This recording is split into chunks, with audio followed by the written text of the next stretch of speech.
Hello everyone, and welcome to an actual play one-shot of my tabletop role-playing game, Mermaids of the Depths.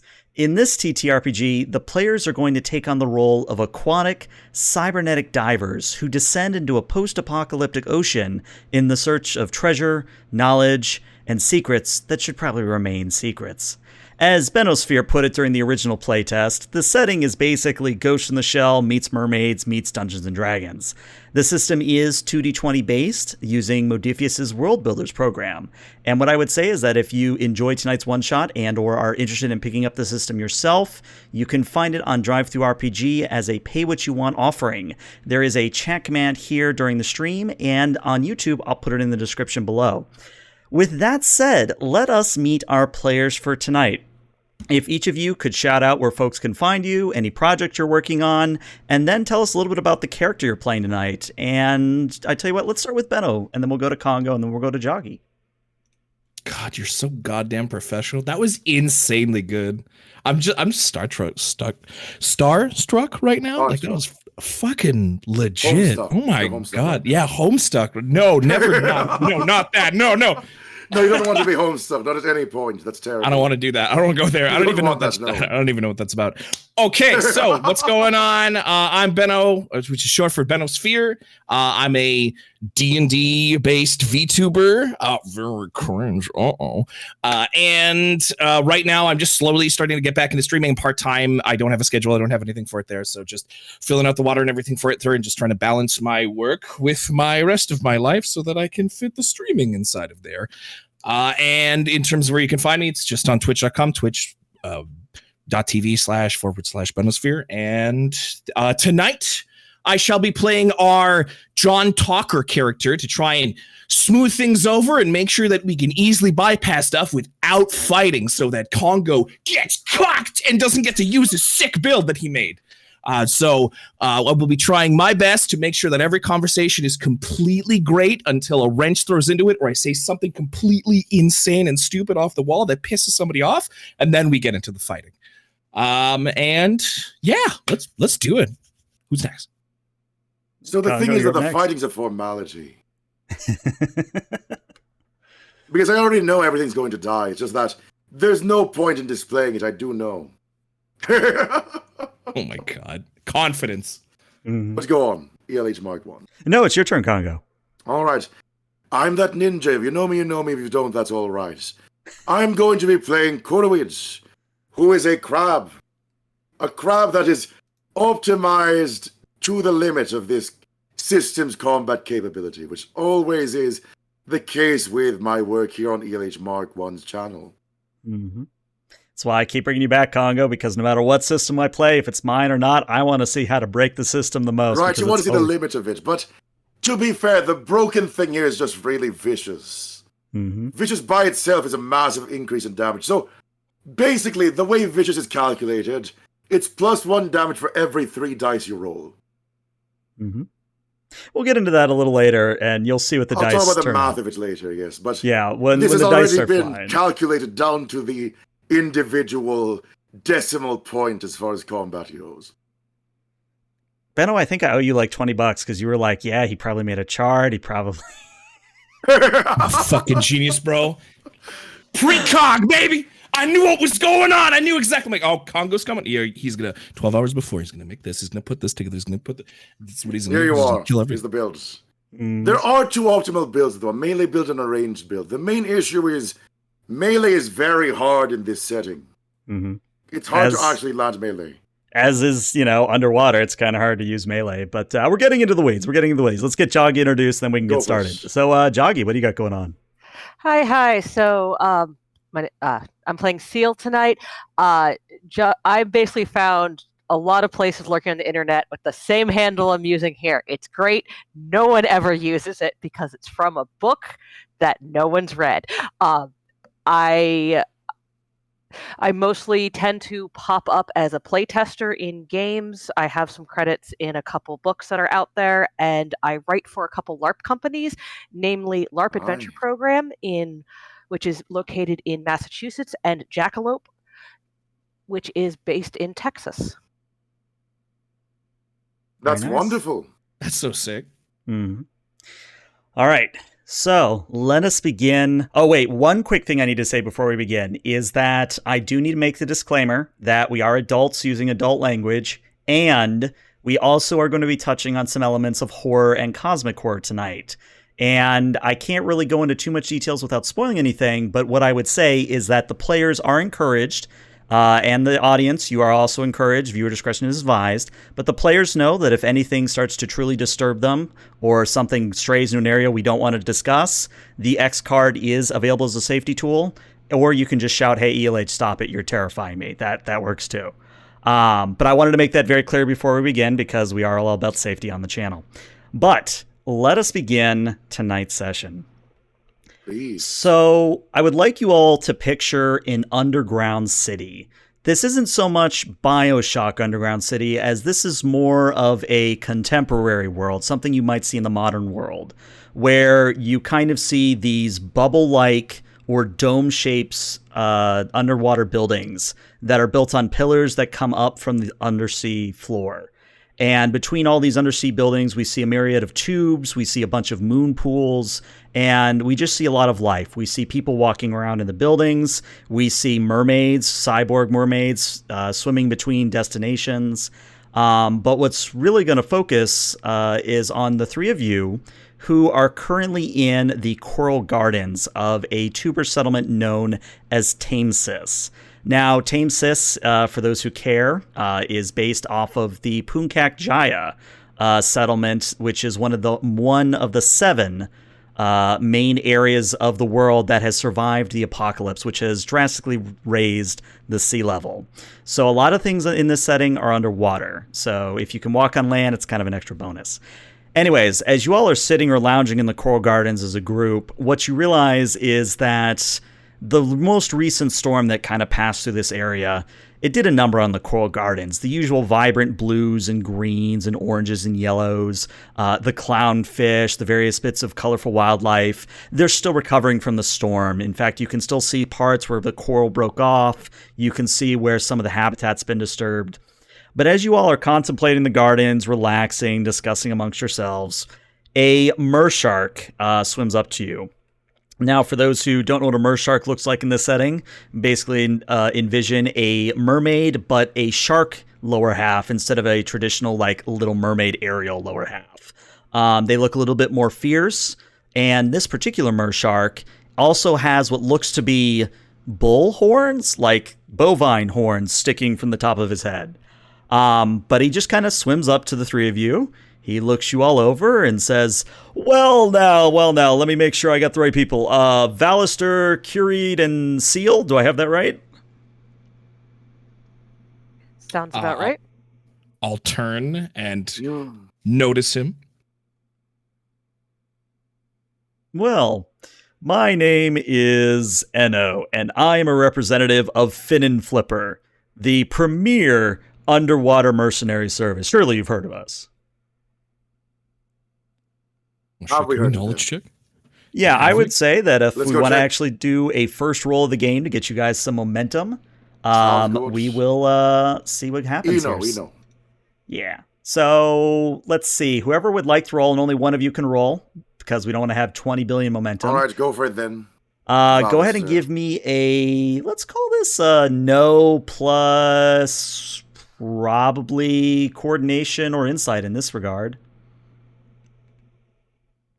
And the difficulty is a 0 here. Yes. Wow.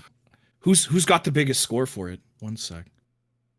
I mean, I do have 10 insight, but I have 0 no, so I don't think it's worth asking that. Oh, I got 14 total. What about you, Jim? Nice, very nice. That's good. It's near max. Depending on which stat, he listed 2 different stats on that, either 13 or 14. So if we'd like the talky person who's probably going to take lead and probably be the one who would respond, whether they know him or not, of course I've heard of you. Go for it. Mhm. I'm happy to let you have that role. Okay, got it. All right, L. I go into, is that going to be my D20 macro? Your D20 macro, it's going to ask you for a target number. And so the people at home understand, we are a 2D20 system, which means by default, we roll 2D20, two 20-sided die.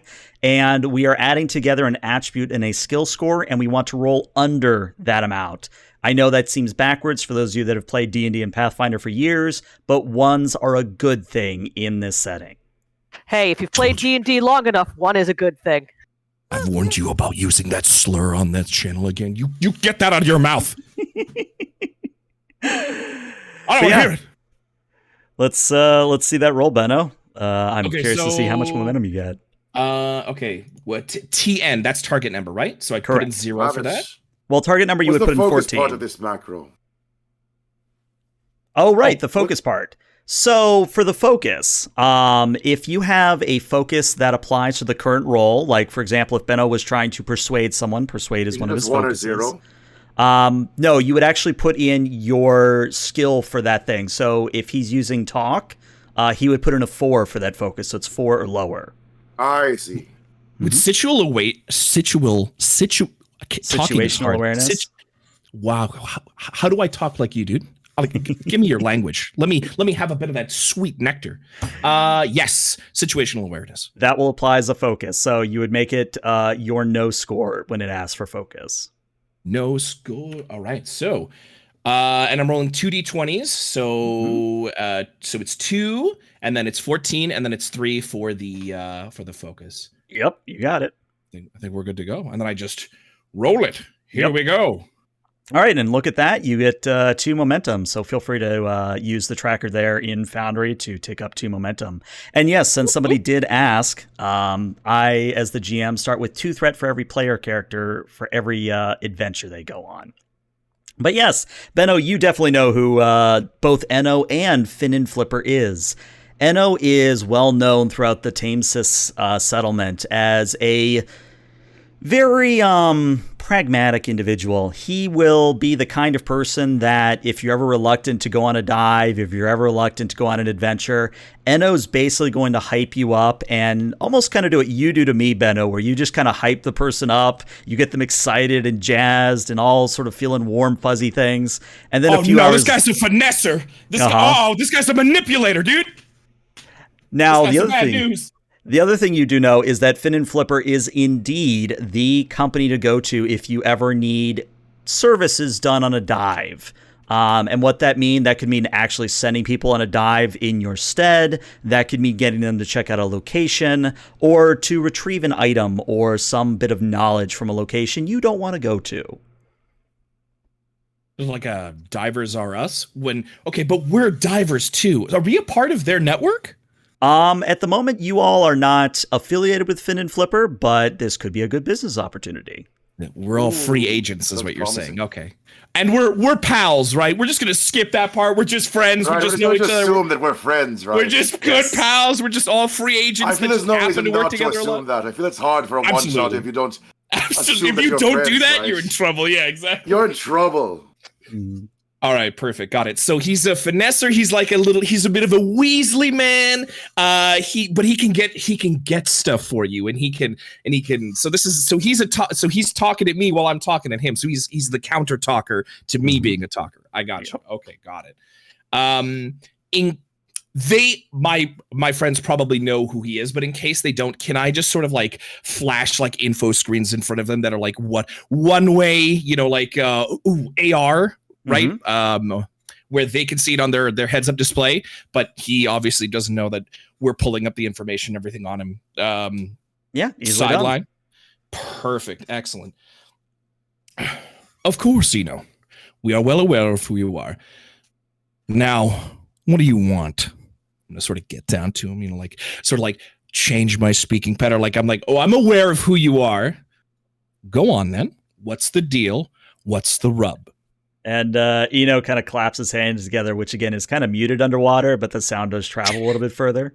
And he says, well, in short, I have an anonymous client that has contacted Finnin Flipper to investigate the possibility of there being a knock facility on the Kergalen Plateau nearby. Now, For those of you who don't know what a knock is one of those mythical diver sort of treasure troves, or at least that's the way I've always told other divers. And let me tell you, the last few times somebody's found a knock untouched, they've come away very, very rich. And I even have more things to sweeten the pot for you. I've already acquired a submarine and a pilot of that submarine that can take you part of the way. Oh, there's a... And the catch? Well, the catch is, of course, like most dives, you're going to be out of the range of CNET. In fact, you are going to be somewhere between 4 and 5 kilometers down. Okay. So Corwin I'll speaks roll. up for the first time. Oh, go ahead. 4 to 5 kilometers down. That does sound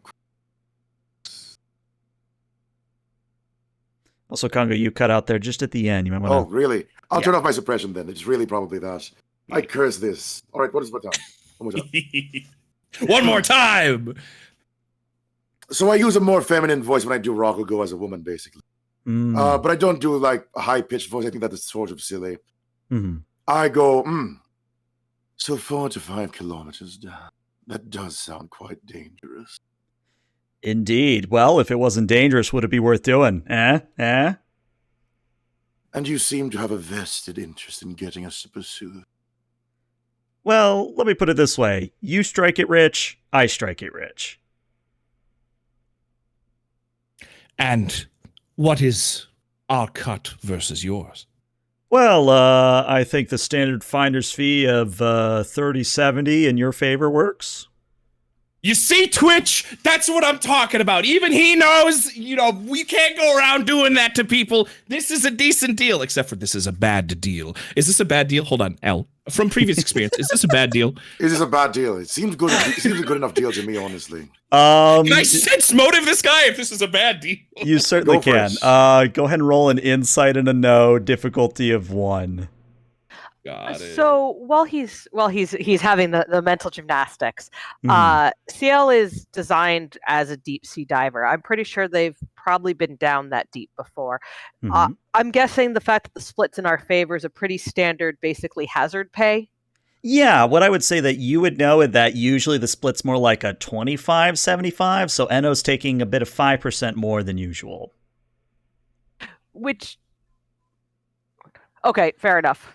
They also probably, if they're hiring people, there's always one of the reasons there's a hazard pay and it's in our favor is they don't expect us to come back. Exactly. The fact that they're investing in a sub to get us there means they really want it. Mm-hmm. Hence the additional 5%. Okay. Mm-hmm. Got it. Now, if you share that with Benno, we don't actually have to do a roll here, but if And you I wanna don't keep have it, from I'll Benno- just save my roll. How do you want to do it? Do you want to tell me? Do you want to just have me be like, but So actually it's a bit weak. yeah, no. So there's So 4 to 5 kilometers sub sort of CLs. It's like that sort of the outline using doing the calculations. So it sounds like this is something that you're invested in, but why are you cutting it a little short on our end? That's a little lower than standard. I knew I couldn't get anything past you. And he kind of winks. Well, to be honest, it's basically overhead. The submarine and the pilot took some time to find, and we wanted to make sure that the pilot would actually remain on station waiting for you to come back. I cannot tell you the amount of time we have hired somebody with a boat or a submarine, and then they just sort of fuck off and leave the divers out stranded. That does sound like a funny prank, though, doesn't it? Well, it's funny in after fact, but in the moment, I feel like it's kind of If mean. you survive, it's funny. If you die, it's no. Exactly. What was your character's name again? Mine or Elish Mark 1's currently? Your Congo. It's Korowidge. So Korowidge. Bruidge. Okay. Think I am saying that correctly. I hope I am. Would Kuru be like a good short name? Kuru's fine, yes. Okay, got it. Yes, well, twisted humor from Kuru aside, why not within your own company? Why come to outsiders like us? And at this, he actually kind of looks a little bit nervous, and he kind of scratches the side of his neck, and he says, well, if I'm being honest, I kind of already offered the job to our regulars, and none of them were biting. That's scary. Ooh, interesting. It is a 4 to 5 kilometer drive. Most of them are probably just not good enough for it. Let's sense motive him on this one here, because he's just like, because I'm not buying that his regulars aren't in it. There's got to be something else going on, and maybe he knows something that we don't.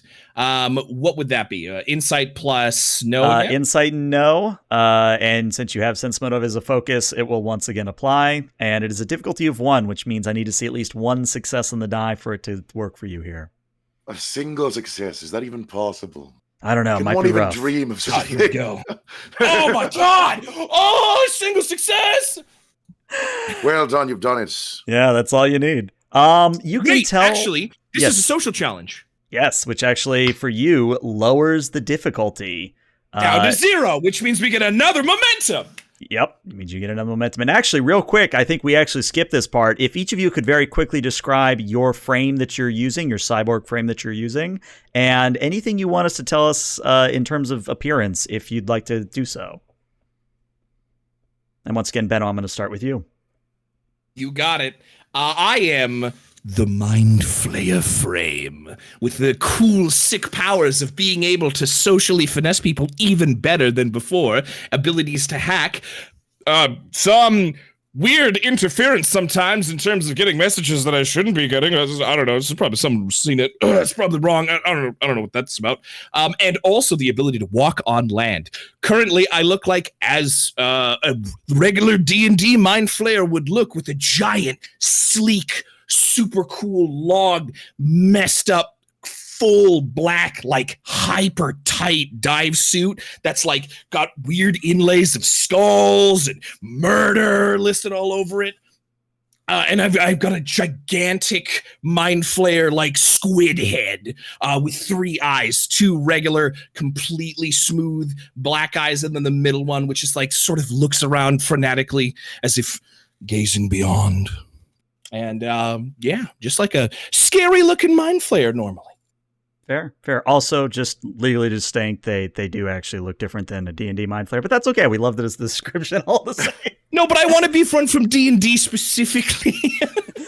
Wizards will hear you. You know, to get you in trouble legally, yeah. Wizards, no. Okay. Oh, no, they're part of the SRD now, though. By accident, they screwed off. If you're that's right. Okay, we're good. I also am carrying 1 Displacer Beast, 1 Owlbear, whatever else that they own. All of it. It's so funny that Strahd von Zarovich, of all things, is now in the SRD. It's incredibly He's on my belt. funny. His face is on my belt with a thumbs up. There it is. Whatever There it you is. go. As much wizard should guard. Whatever I can take from Watsy, I'll take it. Nice. All right, Congo, what are you rocking? So Kurowid is a spiny red lobster-looking woman. They have long white hair that goes all the way down. And how do I say this? They're just building a tank. They're terrifying. Horrible. Love it. And then Joggy, The main points are 2 giant claws, which are just the size of someone else's head. It's quite exciting. Do they open up and inside is your little like They do. There's a harpoon in there. puncher? Yes. Yeah. All right. Let's go on. And then Joggy. Sorry for interrupting, but yeah, Joggy. So CL is has a silvery and blue shark's tail and fin setup. Very much streamlined for the aquatic and moving around that way. Gotcha. And if I remember correctly, you're in the Mershark frame, correct? That I am. Excellent. Okay. Great frame, by the way. Amazing frame. We love it. Where were we before we did this quick little side diversion? Oh, right. Your success of 1, based on the sense motive of Enno. Enno is being about 90% forthright. There's 10%, which in your experience and your abilities as a Mind Flayer, you would know that the reason he's not giving you the full picture is there's some sort of contract law or some sort of rigmarole bureaucracy within Finn and Flipper that maybe Enno just wants to make a little bit more than usual for some reason. We're not crossing picket lines, are we? I would say that it's not that extreme now. It's not as extreme as being a scab. That would be the worst, absolutely. Mm-hmm. Right, God forbid. So he's under some sort of NDA tape that stops him from talking about the thing that he needs to talk about, but he also then needs some money because something else is going. This is his personal life shit. His fucking personal life's coming into it. He's jeopardizing our dive for his personal interests. What a normal human being that everyone would definitely do. And if you can get away with it, why not, right? Okay, but this depends on how good what we actually go and get is. Do you guys want to take it? This is above board. Does that sound fine, or do you guys want to like finang? Do you want to be like, no, that 5%? That matters, bro. Our lives are on the line. I mean, worst case, the two of you will die and I won't. So whatever happens, happens. Oh my god. Very fatalistic. I love it. Wow. Useful as always, Kuro. Theo looks kind of unimpressed at that, having spent plenty of time down at those depths. All right. Well, it's so what I'm asking. This is all just like this. This is our private comms channel where it's just like the voice gets a little bit more like, toned down and everything for it there, and it's because it's not through the filters or anything for that stuff to be blasted out on towards the other guy. It's like, okay, so do we want to hustle this guy for that 5%? It sounds like he's got a personal problem that's going on there, and he's probably trying to keep that for himself. Or we could just, I don't know, take the job anyway, like he is. What do you think? Hustle or no hustle? I mean, the advantage of this is whether or not the amounts are actually as such. The submarine, we are not splitting the 70% with the submarine driver. So rather than the submarine, which is definitely convenience, since they're not part of the retrieval crew, otherwise it's a larger cut for each of us. Ooh, do you think that 5% that he's not talking about is what's going to the driver for it there? And if we try and finagle it, things may get left below? That he is saying that's why where the 5%'s going. It may not all be going there, but it certainly saves time. If you haven't done such a deep dive, it could be a bit uncomfortable to go without the submarine. Well, on my end, I don't really care to nickel and dime him. All right, it's our lives. Very well. If we were to take this job, is there any other pertinent information that you'd be willing to share? After all, should we fail, nobody gets a payout. Well, honestly, I've told you all the information that I know. I mean, I have general coordinates that the facility is supposedly located in, but you are going to have to do a little bit of searching once you get down there. Do you know what it is? This Knox facility? Well, was it Knox or Knock? NOC, November Oscar Charlie. Okay, God. I thought it was like Knox as in like a Fort Knox type scenario where it's like, oh, you won big. I mean, if you think about it, and this is also setting detail for those at home, a NOC facility is basically that, but for military stuff. So, like, if you want to get your hands on pre-apocalypse military gear, information, whatever, you try and find a NOC facility because you're going to find, like, oh, look, there's nuclear weapons codes, or oh, look, there's quantum communication gear from before the Deathfall. There's a lot of good goodies that you find in facilities like this. Nautical Operation Cache? It is Naval Operations Concept. Oh, I see. Not bad. Mm-hmm. Okay. Got it. Just wanted to make sure I didn't mishear or something. No, you're good.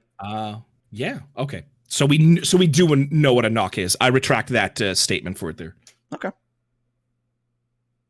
Then yeah, but NO Yeah, Eno brightens up and he says, "Very well. Well, the good news is I already anticipated you accepting. Maybe that was a little bit gregarious of me, but I did already have, if you'll direct your attention over there," and he kind of points past you guys out of the Coral Garden to the edge of Tamesis, and you would see that there is a red metallic submarine waiting for you with its cargo bay doors already open and flooded, which means all you have to do is swim up into the submarine, the doors will close, and you will be in a pressurized environment until you arrive at your destination. Ooh.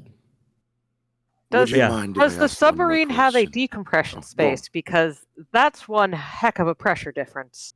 Yes, that cargo bay is designed like many submarines of this setting, where the submarine can go down but so far, but it can also decompress you on the way back up. How nice. Depending on how organic what's left of us is, that I don't know if that super matters. Because like, how much oxygen do we have in our bloodstream? Do I even have a bloodstream anymore? We You have do. meat You brains. definitely do. Yeah, I would say that Okay. even you as a mind flayer, you still have a meat brain, and we'll get into this more when we actually start Flare. needing to do depth mechanics involved. But Mm. basically, there's not so much the oxygen that's the issue; it's the compression of the gases within your body that's the issue. Where if you were a normal human and you were trying to dive down, I think it's 100, 200 meters, you actually don't breathe a whole lot of oxygen. You breathe more nitrogen than anything else. So the deeper you go in your cyborg frames, the more your frame has to work to regulate the gas exchanges within your body so that you basically don't Rabbits. become, what's the expression? You don't Nitrogen become, poison, basically. We don't get the bends. yeah, the Yes. bends. That's what they're called, the bends. Plus, any hydraulics would be affected. But in terms of course. mechanics, for example, since I have the Mare Shark frame, one of my advantages is that I have a resistance to environmental damage, which Mhm. halves my decompression time, or doubles the amount of time it takes me that I need to take between pressure rolls, and halves my decompression time. Isn't it So- non-environmental damage from Mermaids, if I recall? Double check that. real Sorry, quick. that's my talent, Deep Sea Veteran. I'm sorry, Oh I yes, read there the we wrong are. Not an line. issue. Not an issue. You're good. I took the talent Deep Sea Veteran, which gives me, so I have non-environmental from the frame. Very nice. One plus one resistance to environmental damage, doubles time between pressure rolls, halves That's a good decompression pick. time. Mhm. As I mentioned, at least pre-game, I designed CL as a deep sea tech specialist, basically. Mm. Yeah. right. Any other questions before Eno sort of just points you and goes, "Oh, well, we'll be waiting when you come back." I have just one. Of course. Do your body modifications have any combat perk? You mean the horns? Yes, the horn. Well, and he kind of actually like sheepishly rubs the left horn. Well, it's a family tradition, you know. I come from a pure body line over at Everest, and we really love the horns. Oh, so it's decorative. I mean, I suppose if I really wanted to, I could probably, you know, like spike someone, but I've never really tried. There's no This- reason to. I was just curious. Is it like a? Okay, so his family line likes it. Do they all have like allegiance, like the Chicago Bulls or something? Like what? Is he like Do a you want to sports ask team? him? I don't. No, whatever, dude. Forget this guy. All right. Well, it sounds like you guys are getting into the sub. Is that correct? Yeah. Yes, let's go for it. All right. So, again, you swim into the bottom underneath of the submarine where the bottom is opened up like a tin can, and then the walls recede and seal you back into the cylindrical submarine. And then without any prompting or any message to the driver, the submarine does already begin going towards the location in question. Now, a few things we need to handle on the way there before we actually begin the dive proper is we need to talk about your gear as a group. Now, normally, you would be given a sum of some kind to acquire gear. For this, though, since we, of course, have Congo playing the combat operator, we have Joggy playing the techie, and Benno, you're John Talkerson, we're actually going to skip the gear phase. So whatever you have currently on your frame is what you got. which means if something happens down in the deep, you're going to have to scavenge. I just wanted to make that clear as we went forward. But there are rules. If you play this at home, there are rules to acquire gear per dive, but we're skipping that for a one-shot. Other thing we need to address real quick is the way you guys are going to communicate once the dive begins. Now, since you're underwater, sound will carry. You can have conversations underwater at quite a large distance, but just keep in mind that anybody around you can hear the vocalization. You can remain on your team channel, your wireless team channel, but that has a limited range of about 10 to 20 meters depending on the environmental conditions. There are other ways to increase that range, but I did want to at least present that as an issue for you all to debate and discuss before we went any further. And also, while sign language is great underwater, you need light to see it, so... Exactly. And the good news is that all cyborg frames come equipped with ultraviolet light sensors so that you are able to see about 20 meters out in ultraviolet. But beyond that 20 meters, you might as well be looking at the abyss. Oh, my thalassiophobia is starting to act up again. Uh-oh. Mm-hmm. Great. Okay. So I didn't buy anything. Well, the beauty is you're a talking character, which means you do mental attacks, which means you don't really need equipment. True.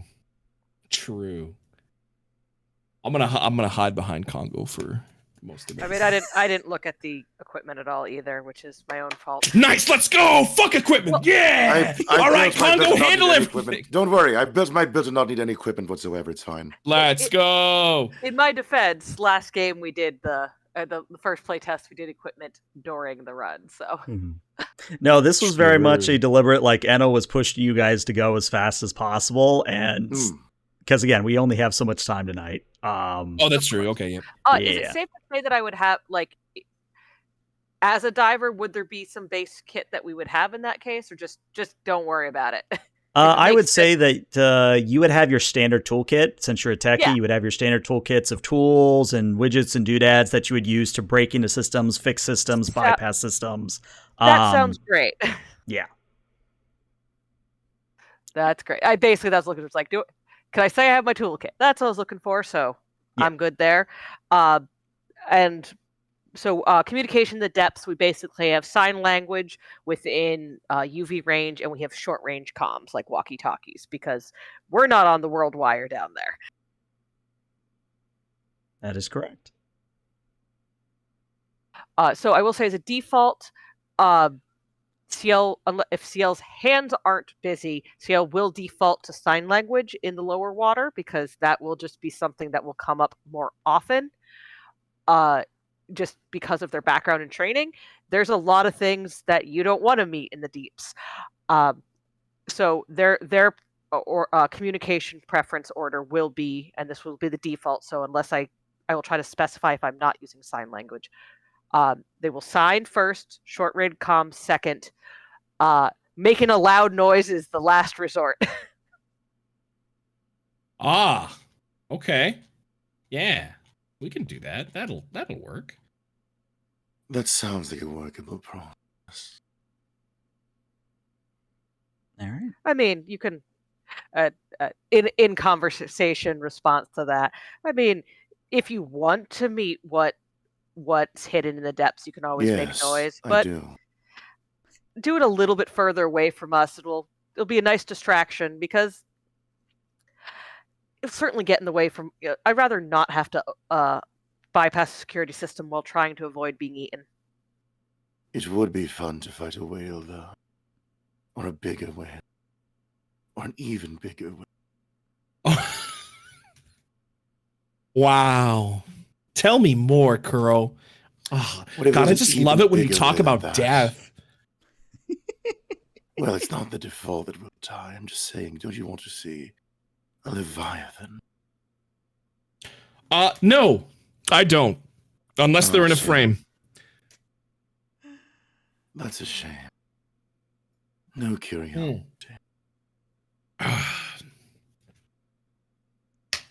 You let us know when we're at the Yeah, I'm just waiting for you guys to finish. You're good. But yeah, so you maybe go about 2-3 hours out from Tamesis, and eventually the submarine does come to a stop. And the doors below you once again open out into literal darkness. The only lights are coming from the submarine, and you see not land, not fish, nothing. It is just inky blackness as far as the eye can see, even in ultraviolet. And the lights in the cargo bay go from a red to a green, signifying that you are at the maximum depth that the submarine can go, and that from here, you're on your own.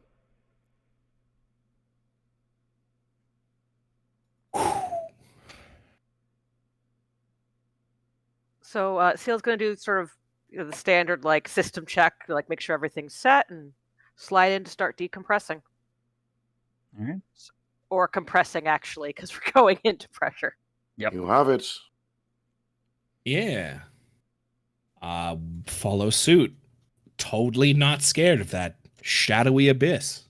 Mm-hmm. Not scared at all. Completely normal. Come on, time to get your feet wet. Perfectly fine. Perfectly fine. That's great. I love it. I love the darkness. Oh, I love it. All right. Well, The possibility as you all of being attacked from any direction at any time. Isn't it romantic? Crow, stop. Crow, stop it.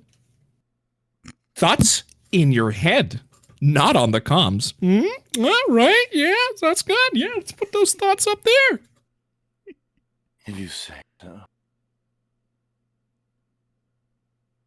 Go ahead, DLH. all right. So after So go ahead. so are you two coming in, or do you keep deliberating? The assumption is that we have come in with Yes, you. yes, Well, yes, no, but I was going to say, if Valistar keeps sort of deliberating, there's going to be the point where it's like, grab, tug in, come on. So Valistar, either under his own power or being pulled, you all end up going deeper into the abyss. And one thing that I would like to point out is that up to this moment, all of you have been connected to CNET. CNET being the basically global internet that is available to anybody that is above 2 kilometers of depth.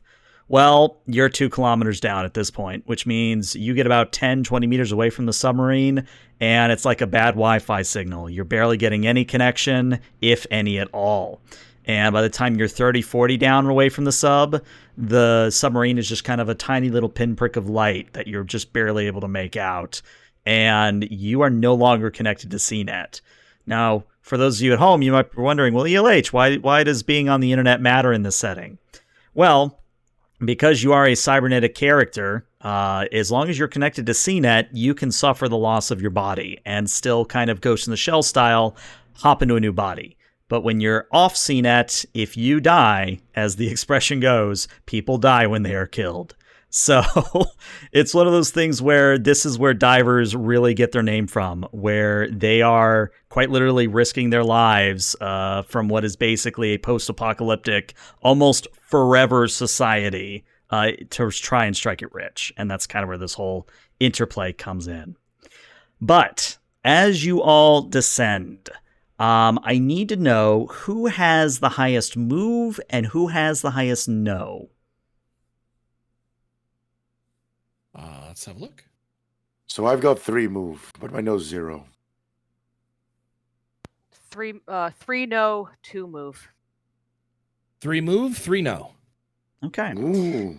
So it looks like, I'm trying to think here. So what we're going to do here is this next roll is going to represent with you all diving into the depths and getting to the sea floor. You're sort of searching around for the entrance to the supposed knock facility. This is going to represent you all trying to find the entrance to this facility. Sounds good.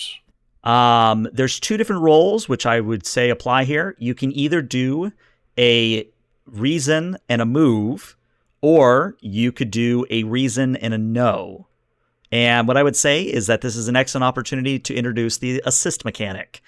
The way assists in the system works is if you have a way to contribute to whatever's going on, maybe you have some special insight or you have a focus, whatever, you just say that, hey, I'd like to assist, and you basically roll 1d20, and your success or your mishap will be added to what is rolled.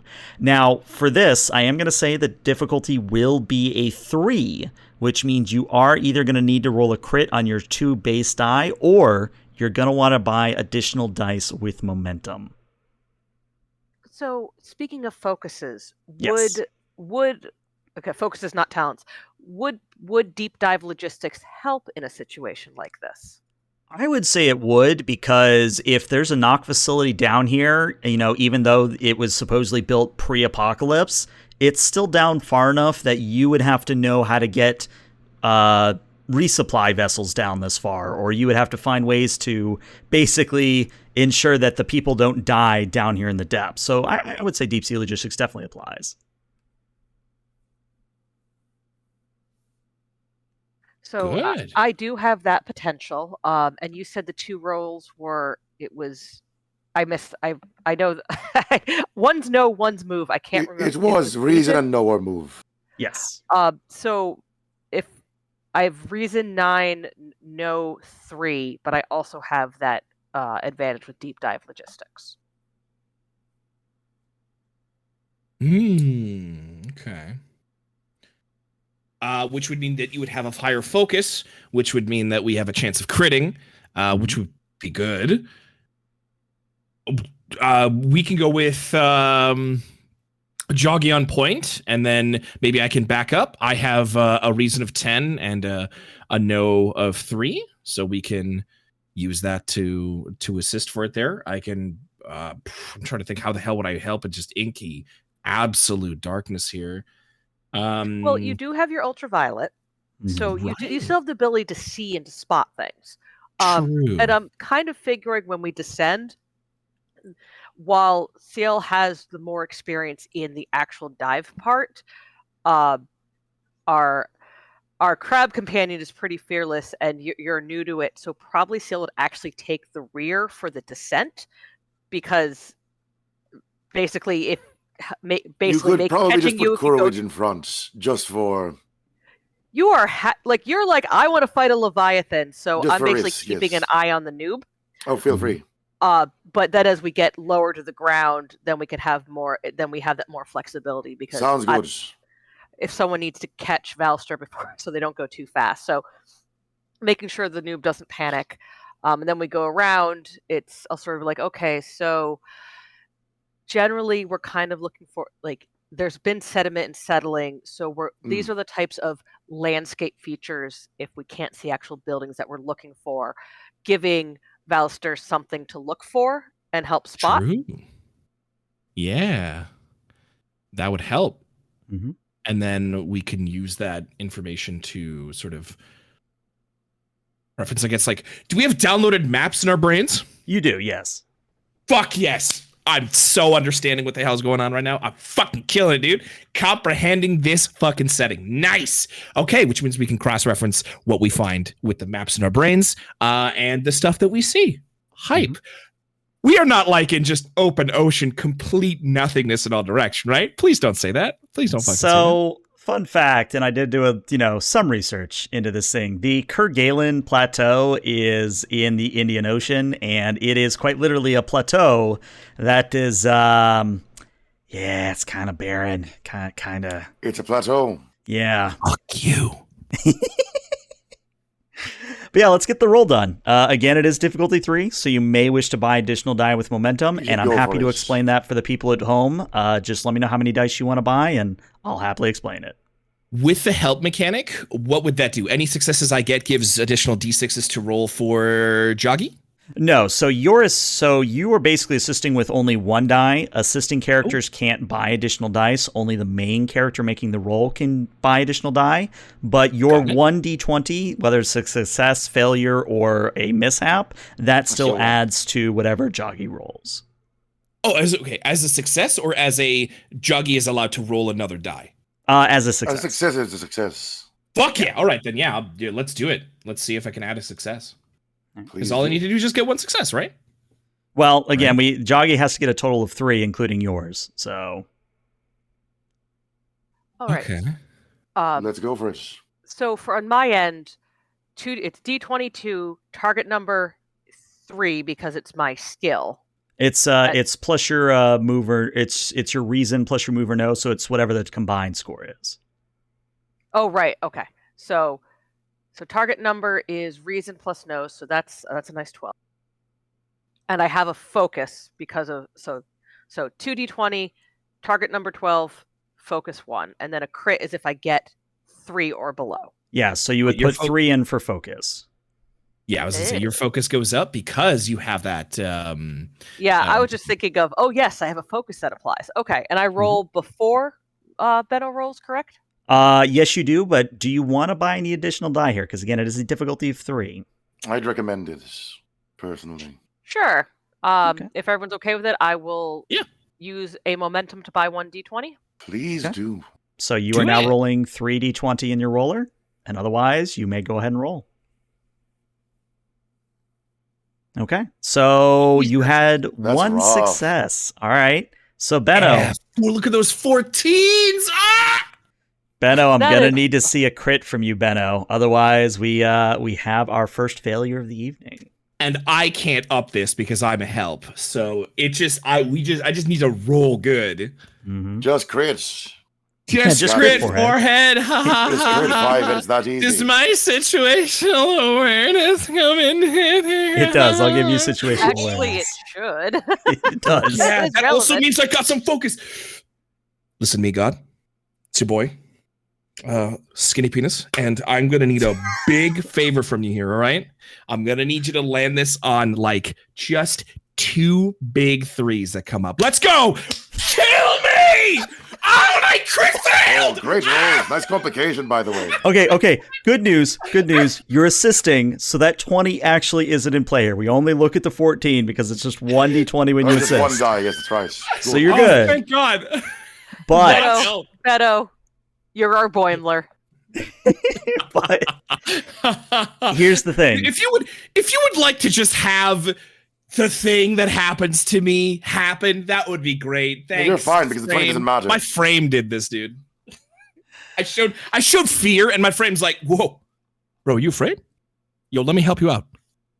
Die, perish. There is one other way we can adjust the roll here, and that is what is known as fortune.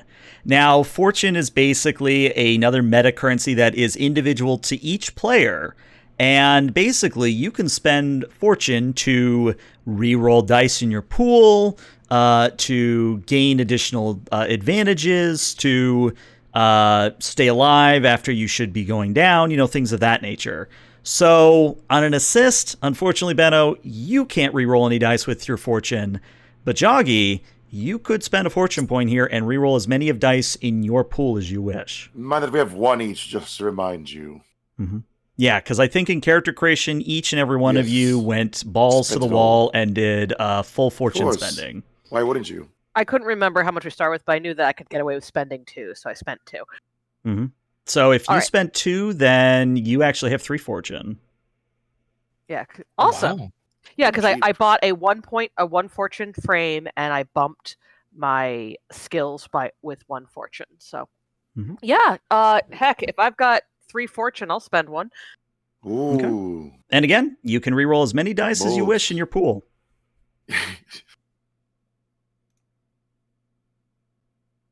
Hey, we're here to demo this stuff. Might as well. Absolutely. So I have 1 success, so I might as well keep that and just re-roll the 2. You have it. Big believe. Dicey, though. Dicey. Big believe. Why are you trying to get me to re-roll the 12 as well? No. It's correct to keep the 12. I'm saying that it's dicey because we got to get 2 successes. Mm-hmm. Yeah. I mean, I believe. Believing. Okay, I got 1 success. That is. I have. Look at how many 14s we've rolled. What? That is a lucky number 14. It's 2 7s.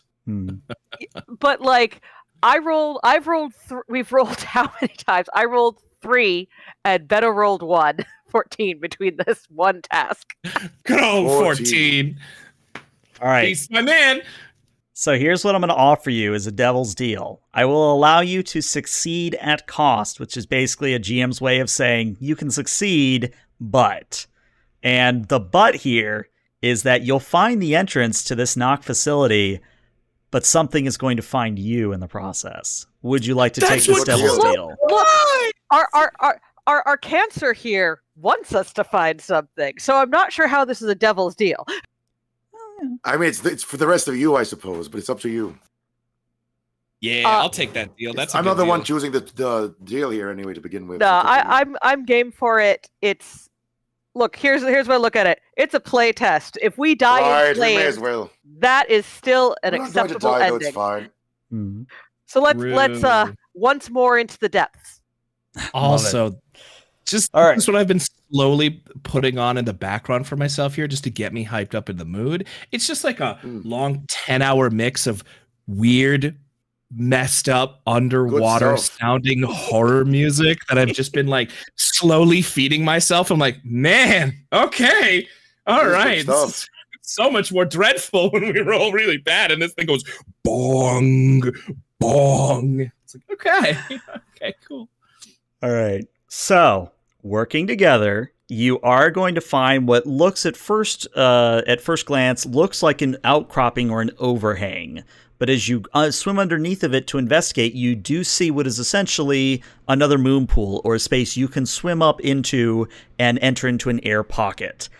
However, as part of the devil's deal, as you are swimming around, you do draw the attention of something very, very large. And when I say large, I mean something that is even bigger than Kuro. In fact, it's twice as big as Kuro, if not 3 times as big. In fact, as this thing starts to swim into view, you realize that this thing is massive. Now, for those of you at home, I'd like you all to imagine a megalodon, the largest shark ever to exist on planet Earth, as far as we know. I'd like you to imagine that this is that shark's brother, the big brother. So that's how big of a shark is swimming at our intrepid heroes at this moment. Now, you all have the option of fleeing, but before you do, the megalodon has the fearsome trait. And what that means is that I need from each and every one of you, I need you to all make a will and a survive at a difficulty of 1. And if you fail, you're actually going to take damage equal to the megalodon's mental attack because it's just so fearsome. Exciting.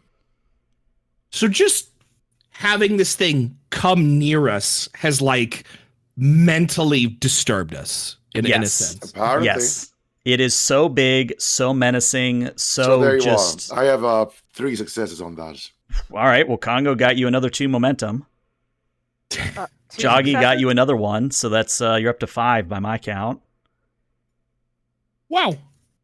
Where was this when we needed to find the vault? All right. Okay. And you said what were the Will and survive. Will and survive. Survive. Will and survive. Will and Grace. We'll be back after these messages. After these messages. Just start singing some Gaynor. All right, here we go. It's that or the Jaws theme. Da-da, da-da, I don't think I can da-da, do anything else. I don't think I have any focuses for this. So just try. No, I don't think. Oh, you do, okay. I'm also a. No, Okay, you you're good. have a negative because of your situational awareness. Sorry. No, you're Cool. good. So you actually. And was this a social challenge? No, this is not a social challenge. This doesn't count as a social challenge. But no, Okay, you all are capped at 6 momentum, which means if you gain any more momentum over 6, you either spend it in the moment or you lose it because you can only store 6 at a time. Sounds good. Oh, let me ask something, by the way. When it comes to combat momentum spends, can you spend it on the same thing twice, or is it just once each? That depends on the cost. So if you look at the here in Foundry, you see how the cost sometimes has an R. If it has an R next to it, yes, you can repeat it. All right. I see. I figured. Yeah. But as you all have stood your ground, more or less, and not been so unnerved and so fearsome of this megalodon, we are going to enter into a little bit of combat here. Now, the way combat works in this system is that it actually does not go by initiative score. There is a variant rule in which you could use a initiative-like score, but this is a little bit more loosey-goosey. And what I mean by that is you all, as a player group, get to decide which among you goes first. Then after one of you goes, it'll go to the enemy, and then to you all, and then to the enemy, etc., until everybody has acted, and then the round will be over, we'll reset, and then go from there. My guess is you're going to let Kuro go first? Yes, although I'm trying to think of, like, is there anything I can even do to, like, help in this situation? Because this is, like, it's fully organic, right? Yes. Yes. Can't be hacked. It's a big shark. Cool. Hack the shark. Cool. Probably you can social hack the shark. Social hack the shark. I'm like, how do I like? Do I talk it down? Is there a way to talk down a shark this big? Well, if you make noise for it? If you had been connected to CNET, you could have downloaded the Merman or the Aquaman library, but you know. No. You just tell it that his account's been hacked, and you need to reset it, and you're sending him a link. Oh, and then I send him the malware. Yeah, of course. Yeah. Or you pull it up on his nothing. You ask him about his extended car warranty. I hear that does mental damage. I'm sure he has that as well, and won't just like eat me because I've made sounds. Look, does he look like terror is always a viable action. If we run, he will chase. The only thing we can do is stare back. Well, which one of you wants to go first? Well, then, would you mind if I start? Do it, Kuro. With my blessing, I'm happy to go second. Oh, do take your time. All right, then. So, Kuroid's claws open up, and a harpoon immediately slides out of them toward the shark. One for each hand. So, we'll go attack, ranged attack, then rapid fire attack. Okay. And I'll move in front of the other two as well, just to make sure that Kuroid's the first target. Okay, noted. So the way ranged attacks works in this system is it is a coordination plus a fight at a difficulty of 2. All right, so I'll use a momentum first for the first one. Okay. Because it'll pay for itself, really. Watch this. 4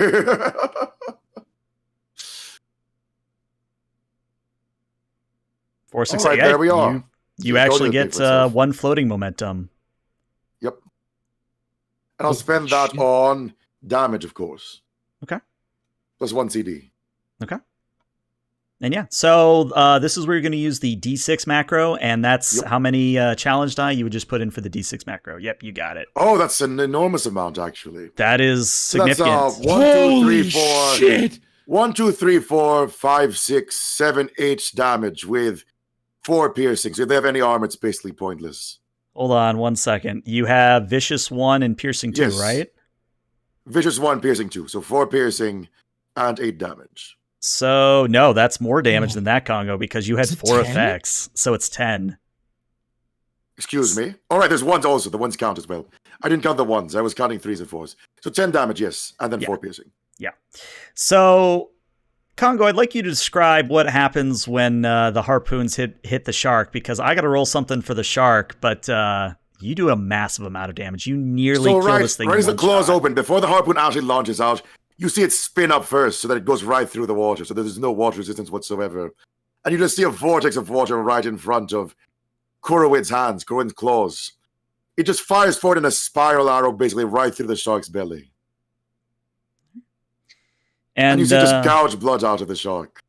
Exactly, yes. And the shark can't really make a noise because as far as I know, sharks don't make noise. But if it could, it might be screaming in pain right now. It was expecting an easy meal, and it has gotten absolutely none of that. So I'm actually going to roll to see if it is able to shake off the effects of your wound, because as the way combat works, is 5 is the magical number, where if you do 5 or more damage in a single attack, the character you're attacking is considered to be injured or suffer harm. And once you suffer harm, you basically are taken out of the turn order, out of the round, or out of the scene. Check if that's gritty enough. Wow. Let me see if the shark is able to do anything. It might. Let's see. No. Actually, no. Yeah, it did. Okay, 2 successes is what it needed. Ooh, So good grit. yeah, that was a good one. So the shark is going to writhe in pain. It is going to be releasing copious amounts of blood into the surrounding area, but it is going to get at least 1 attack off before we go to the players again. No, it won't, because I have a second attack. You have a second. What am I doing? Go on, Coggo. Rapid Continue fire. to kill the shark. There will be nothing that happened. Oh, you poor dear. You should have just died. I'll be spending 2 momentum this time. So 3 momentum, pardon. 3 momentum total for plus 2 dice, please. Mm-hmm. And again, this will probably pay for itself, but we'll see. I mean, I believe. And 4. All right. Well, Ooh, complication. Nice. I do like this complication. We love to see those. All right. Well, we you do love get a to see momentum complications. back. Then yeah, go ahead. I will go ahead and use my fortune to re-roll this just to kill the shark. Okay. I'm allowed to do that, right? Yeah, if you want to use your fortune here. All right, so I'll re-roll the 16 and the 20, obviously.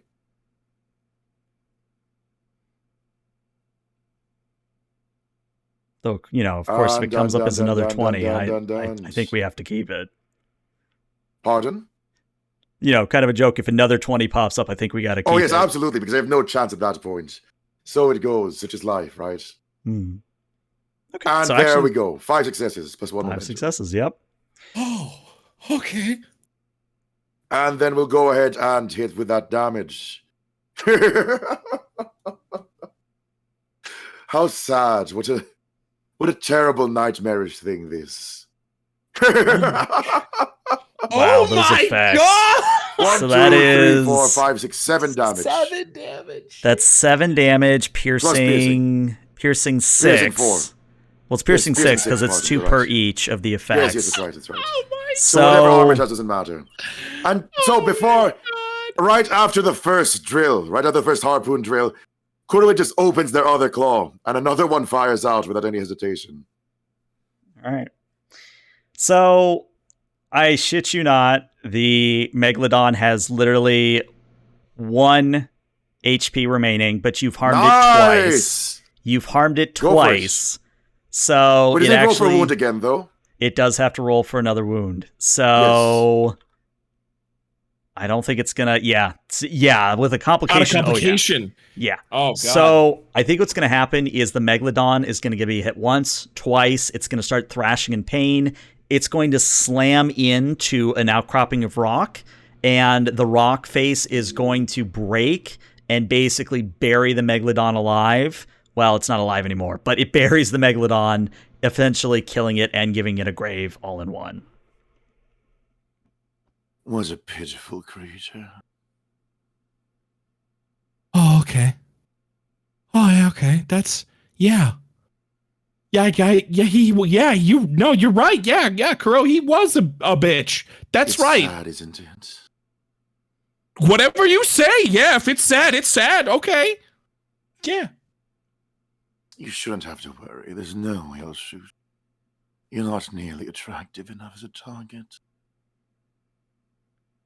All right.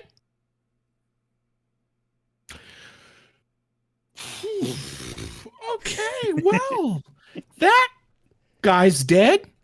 How do you... old do you think he was? Can we scan him? How old was he? No roll required. This guy was over 200 years old. Wow. 200 years. 200 years just to die. Yeah, 200 seconds. Nope. I think that was 2 seconds, actually.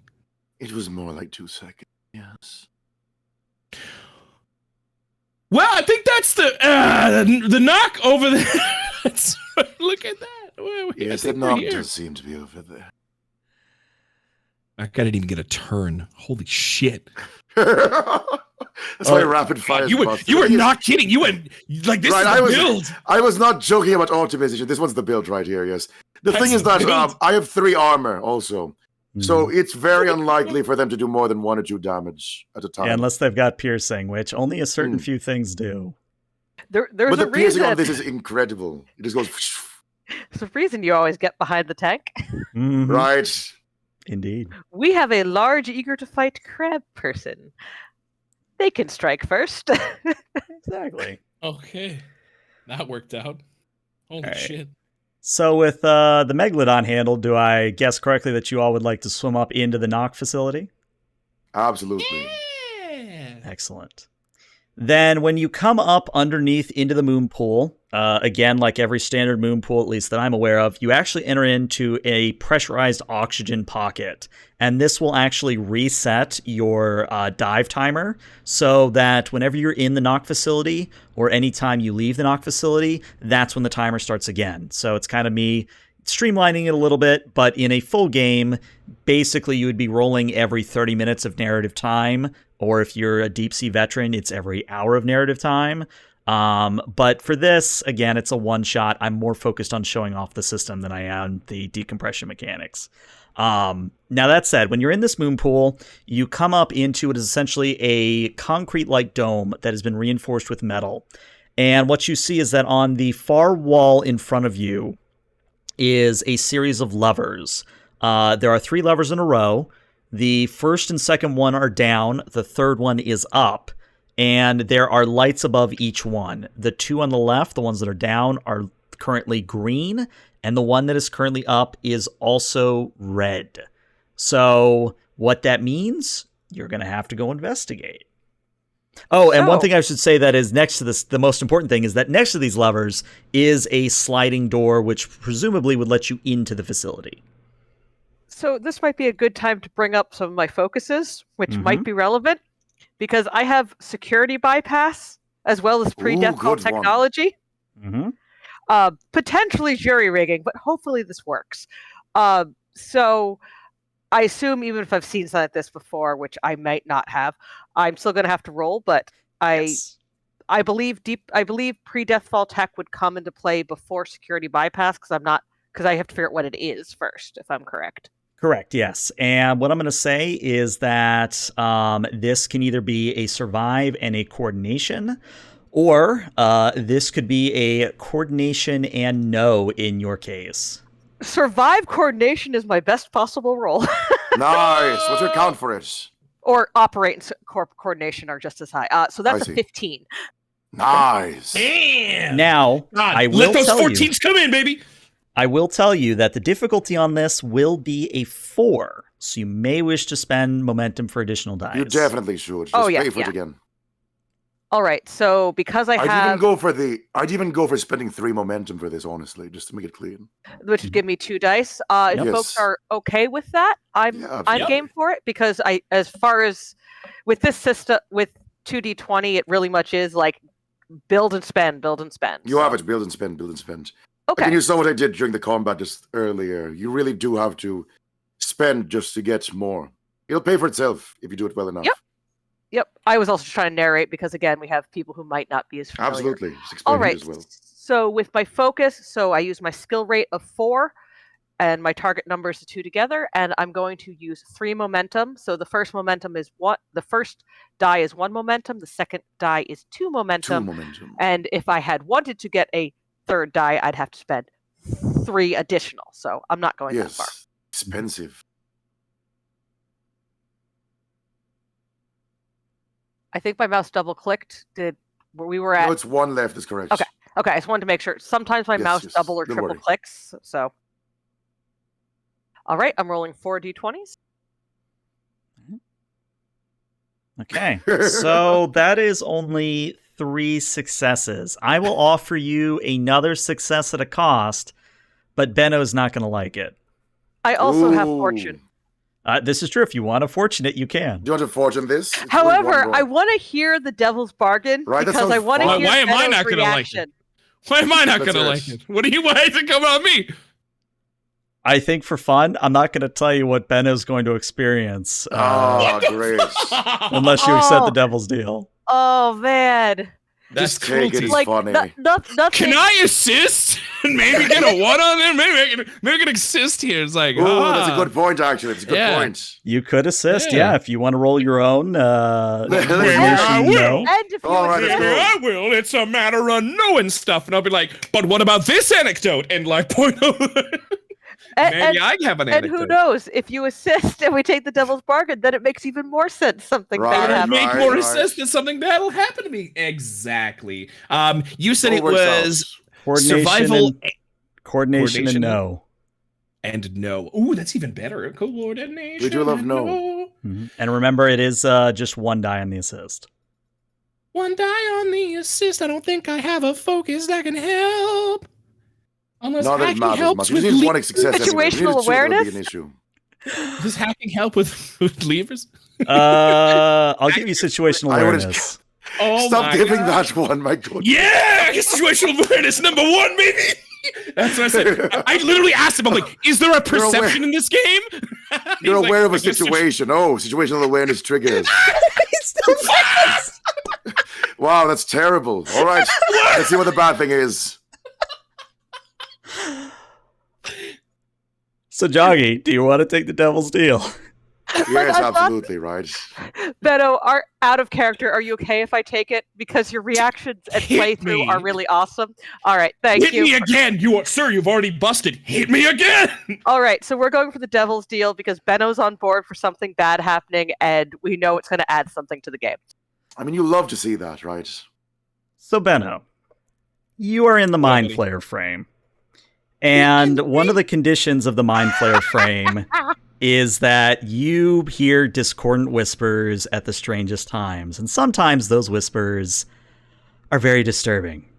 Yep. So you begin to suffer a bit of that whispering. And at first, you are just sort of waiting in this moon pool, maybe trying to help out with figuring out the levers and trying to get into the facility.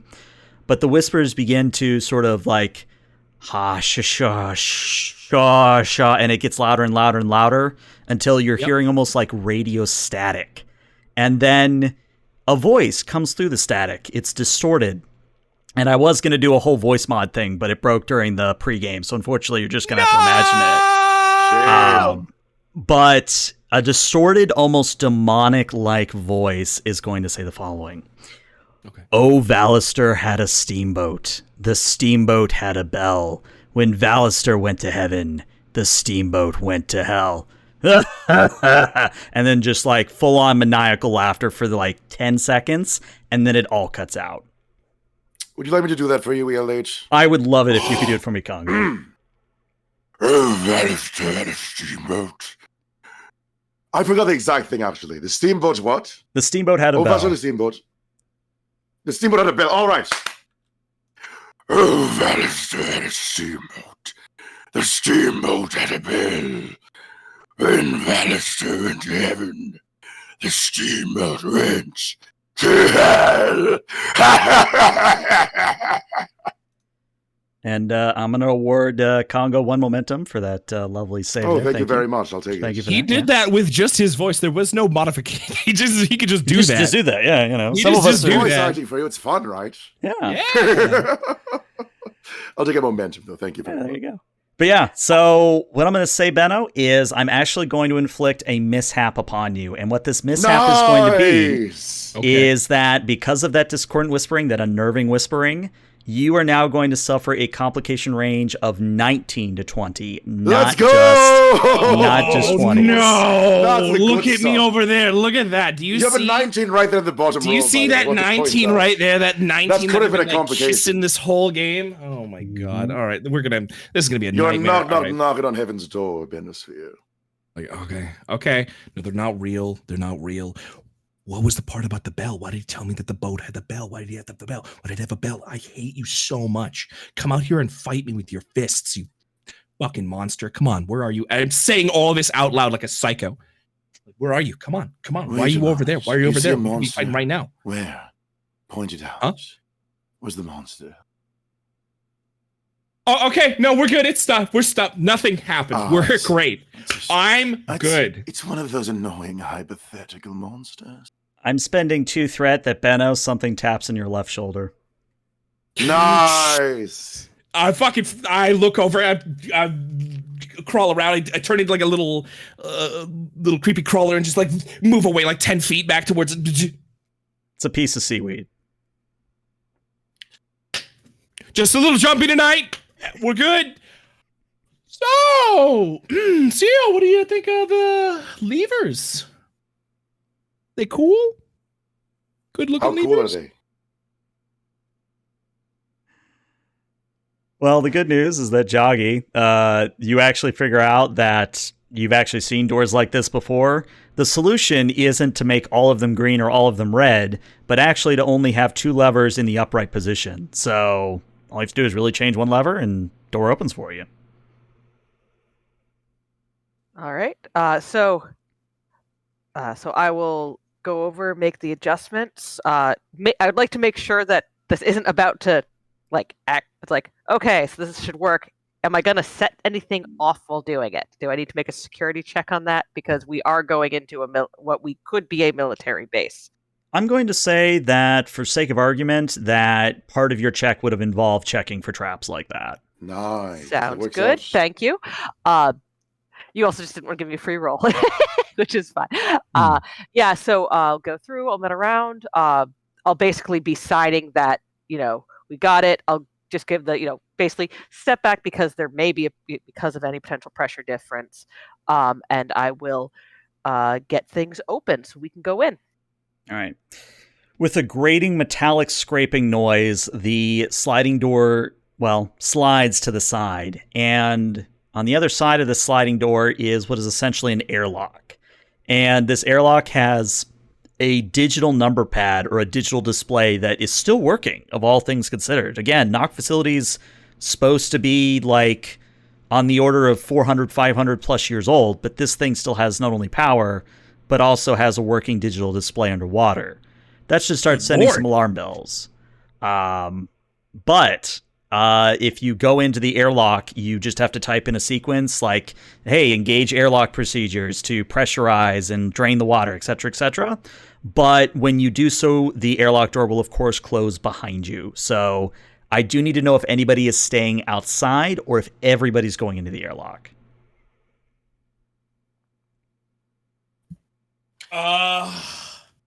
If we don't go inside... Well, you're welcome to see if our shark friend had another visitor or had a sibling. Let's go inside. I mean, I wouldn't mind fighting another megalodon, but I probably should accompany you too. Yeah. All right. So, we now enter into a little bit of slapstick comedy because when the airlock begins to drain the water and fresh air begins to fill it, I believe only 2 people in this party actually can walk on land. Oh yeah, no, I'm totally gonna be snake crawling across the floor. I'm actually as the water looks, I'm gonna just like, okay, I'm gonna sit down. Nice. Would you like me to just carry? That would be easier.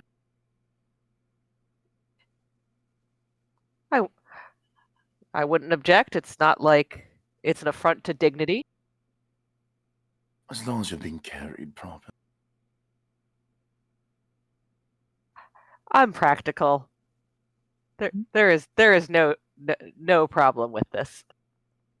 All right, so Kurwid picks up Shell just very, very, very carefully. One arm. Make sure the claw's completely closed because firing a spinning drill harpoon by accident while holding someone is probably not the ideal way of doing things. Probably not. Probably not, right? All right. So with that handled, the water finishes draining away.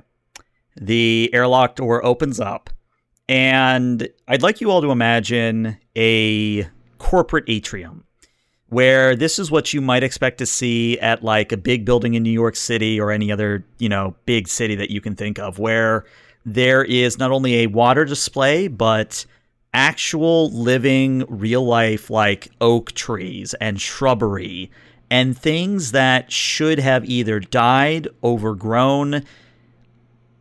These trees, these bushes, this water display, it's all clean, it's well kept, but you don't see any sign of anyone. In fact, what you're seeing is basically stark white walls, made again out of the same metallic material as the airlock and the moon pool. And you see that there is a second floor, supposedly, directly in front of you across the atrium that leads to a second floor. There is a staircase there.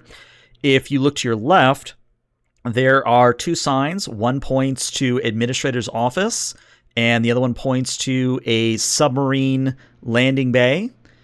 To your right, there is a laboratory sign and a server room sign.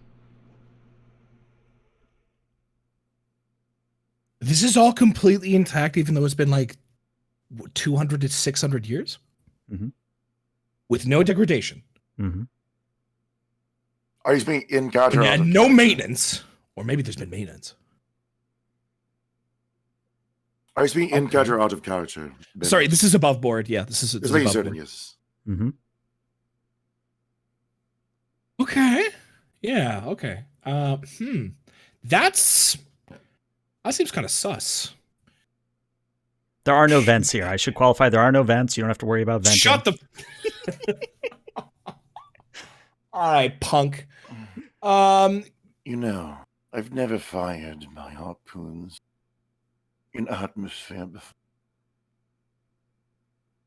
I probably shouldn't start here. I think they would catch fire, maybe, or maybe ignite the atmosphere. It's sort of interesting, right? You saw what happened in the water. Is there an examination or like any kind of check that we can, like, what would be needed to keep this place functionally maintained for this long? Is there any information that we can glean from that? Yeah, there's a few ways we can tackle this. How's your operate or your survive skill?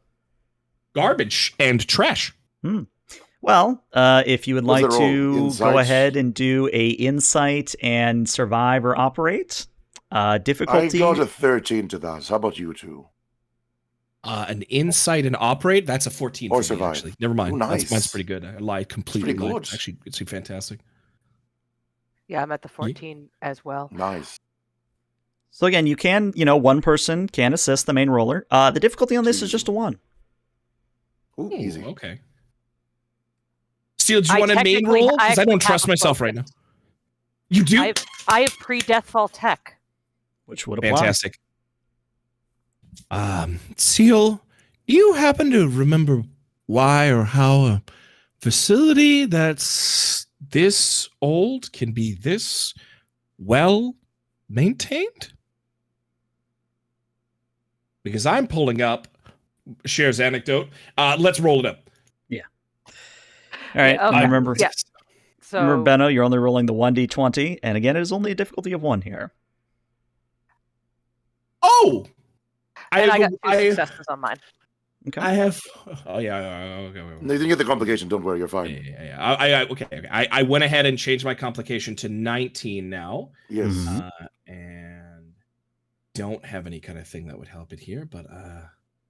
Did you say I'm rolling 1d20? Correct, because you're assisting. Right. There we go. All right. Well, you actually get a success. Nice. There you go. Oh, baby. So with 3 successes, you're now up to 4 momentum. The two of you working together, you realize that unless they have an automated like drone or an automated botany service, something automated that will maintain not only the shape of the tree and the bushes, trimming like a gardener would on an estate. Unless they have something like that that's automated, somebody's been down here, and recently, like within the past few months. Okay. Hey, Kuro, weapons hot, because They're always hot.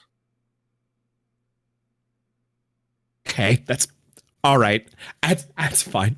Someone might be here, so peel I'm just going to them ask right eyes. now. Should I let you talk to them before I shoot them, or should I just shoot them if I see them? Let's... Because you're going to be the one deciding that here. You got it. I'm gonna try and probably maybe we might find someone. It's we'll see if they're speakable. If they're if we start hear snarling and like noises, then you're free to like. But No, I understand. yeah. Okay. ELH, Yes. so quick question. Quick answer. One is sort of actually it's two questions. One is sort of looking around. Does it look like there's security cameras? There are Because that's actually security cameras. There are quite a number of them in this atrium, and they all appear to be active. That's what I was figuring. And the other one is on the rooms. I know that there was the sub area. Mhm. I didn't catch all of them. I know there was. You said there was. It sounded like the IT center, which was where my mind latched onto. What were the other locations? Yeah, I'll go over them again. No worries. So to the left, you have the administrator's office and the submarine docking bay. Directly in front of you, where the second landing is the dormitory or housing. To the right is the laboratories and the server room. Gotcha. Okay, server room. Okay, thank you. Mhm. So, and you see Seal kind of looking up and looking around. Well, there's a good chance that they'll they'll find out that we're here pretty soon. I'm gesturing. If we want to do They something, probably already know. our best bet if we want to do anything related to that is probably it looks like the admin office or the server room. The moment you say that, from an unseen loudspeaker built into one of the bushes, you just hear this high-pitched squeal, followed by the sound of... It's very unintelligible.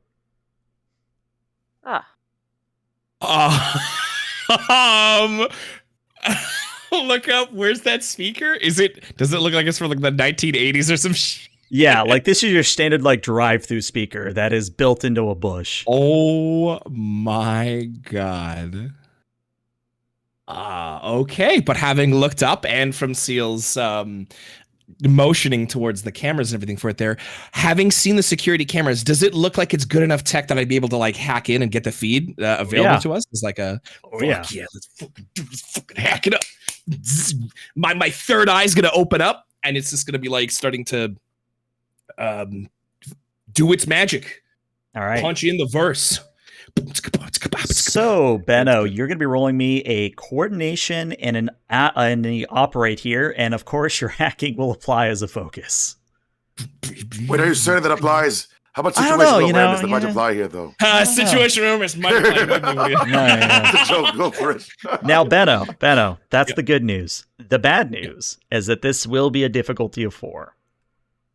Just use the momentum, Benno's. It's fine. You can have it. It's yours. You got it. All right. Then I will need, I think that's 3 of it, right? 3, If you want to roll 4, correct. Load up. Now, one thing I should qualify real quick here is you technically could roll the full 5d20. You would just have to pay part of your cost with threat. So you can give the GM a threat instead of momentum. That's pretty cool, though. But just remember, the more threat I have, the more things I can throw at you. Yeah, but you always use it on me anyway, so it's just like let's. So how many did you say? It was difficult, so I needed 4 successes, 5 successes. You need 4. I need 4. Okay, but I'm rolling 4, so maybe we will have a good time. And it was coordinate and skill operate. Operate, yep. You do have a 14 as well, so it's not too dangerous. Honestly, there's no way for me to assist with this because this is also he's using with it's his hacking, right? Yeah, he's hacking. his So brain this is space, very much not something you can assist with unless you had a frame that could hack as well. So this Right, is purely right. Benno. And That's my what I assumed, complications but were 19. Benno's been helping Worth me, so I asking. had to offer. True, that is true. I have been a helpful lad. You guys want to do it? It's a demo. Give me the fucking violence. Get the threat. Take that threat. 6 Give me threats. the Go. violence, man. All right. What's the Plus, point? also he uses it for things like tapping you on the shoulder with seaweed. So some of it's bad, some of it's hilarious. Mhm. Yeah, that's It's true. always as long as The something next happens, time he right, taps it's me on fine. the shoulder, I'll be like, "Nice try, seaweed." I'm gonna turn around. I'm gonna have a hole punch through my chest. All right, It's actually the Danger. evil seaweed. baby. Hey, Oh, there you that's go. perfect. Nice. Just see me Just squeak enough. that. Just see me Just squeak that enough. 19 over there. Just see me squeak that 19. Didn't get slapped. 18 right. also. That's very funny. So Benno, very much like Nier Automata or very much like Ghost in the Shell, your vision blurs and you jump into the camera. And for a moment, you see the camera feeds all going to a central point, and you sort of float in this cybernetic void as you sort of follow the signal back to the server room. And what you see in the server room via its cameras is a very mousy, very skinny, almost sickly looking individual. He's maybe 18, early 20s, hard to tell. Again, he's very, very thin, very malnourished. But he's very frantically typing on a keyboard in front of a series of monitors like we would have in real life today. And since you are in the camera feeds, he's whispering to himself and says, I can't let them in. I can't let them figure out what's in the laboratories. I got to lock them out. How am I going to lock them out? They're already inside. Maybe I can set fire to the tree. No, that won't work. I already disabled that system. And he just keeps muttering under his breath about how he's going to try and force you out at this point. Now, since you are within the system, you can basically, since this is a perk of hacking, you can create an advantage in this situation.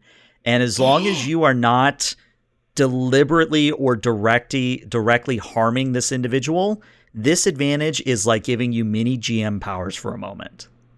But it has to be related to the hacking. You can't say, oh, and a whale drops on him. You know, I can't do that with hacking. If he's got screens, Douglas Adams would allow it. This is true. Douglas Adams would we allow can just lock him out of the room and speak to him through these loudspeakers and everything for it there.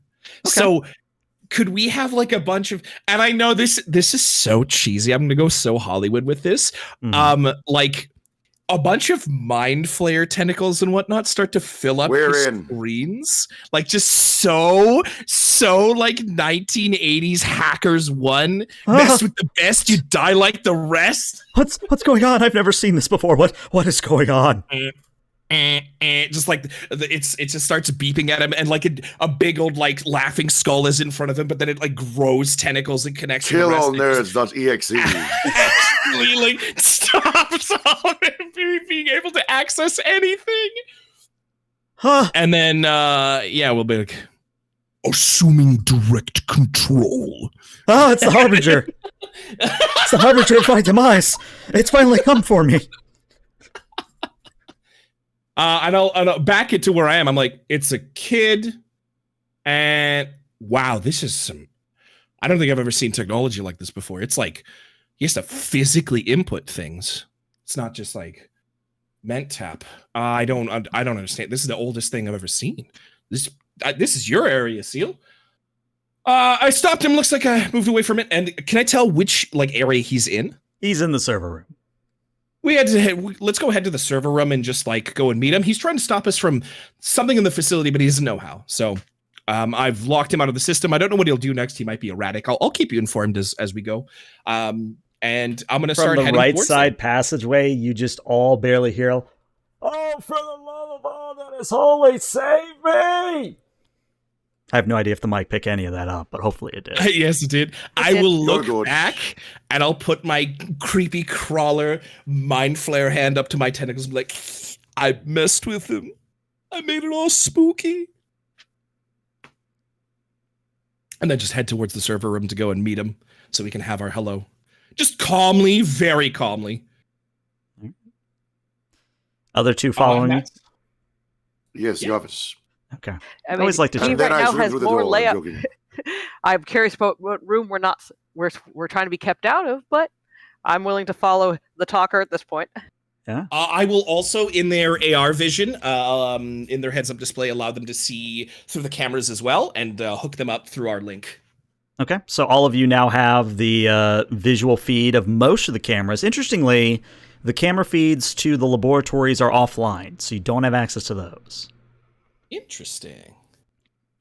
But as you all arrive at the server room, it's, again, standard movie trope where behind a very thick plexiglass wall, you see server rack after server rack after server rack. And right next to the door, which is basically a like a badge reader, you see through the plexiglass, you see, again, this malnourished, early 20s individual. He is frantically like typing and then backing away from the keyboard, then typing again, and like he keeps cringing and like, ugh, and he's freaking out. End of the day, he's freaking out. He doesn't seem to have noticed you yet. But again, it's not an opaque wall between you and him. All he has to do is look to his right, and he's going to see all three of you. Hell yeah. Well, all right, silently, I'm just going to go, well, I suppose you don't want me to shoot him. Is he full human? He does appear to be full looks human, like which is it. another oddity. He isn't a cyborg as far as you can tell. He's not ogged in any way. How is he surviving this pressure, let alone any I of mean, this is daily a life? contained environment, isn't it? For now, but it's like paper thin between this and the rest of the nightmare out there. God Seal? What do you think this is? What are we looking at? Okay, so I mean, I haven't run into something like this on an earlier dive, but they'd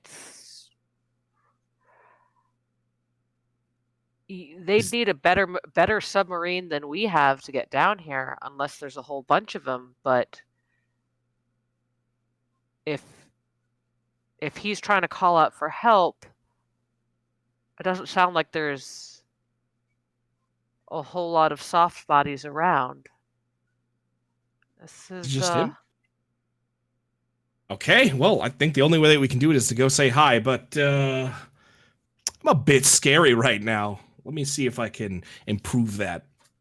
I'm going to open up my massive front tentacles on my big scary face so that the horrifying like maw, the maw will just like all its teeth and everything close in together, and then just it starts to like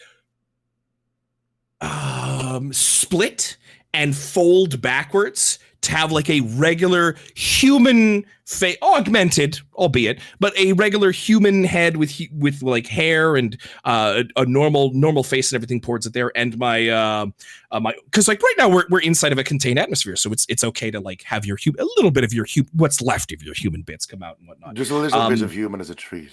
Exactly, and I'll fold back my scary hands, my mind flare hands, into just like the small little human hands before it there, and I'm similar in build and in height, probably to this man for it here, a younger chap. Only I think like maybe the process of being turned into an og maybe shock whited my hair or saw something scary at one point. It's just pure white, and I'll knock on the window and be like, "Hello, hi, how you doing? You all right?" Benno, what is your talk? Is it a 4?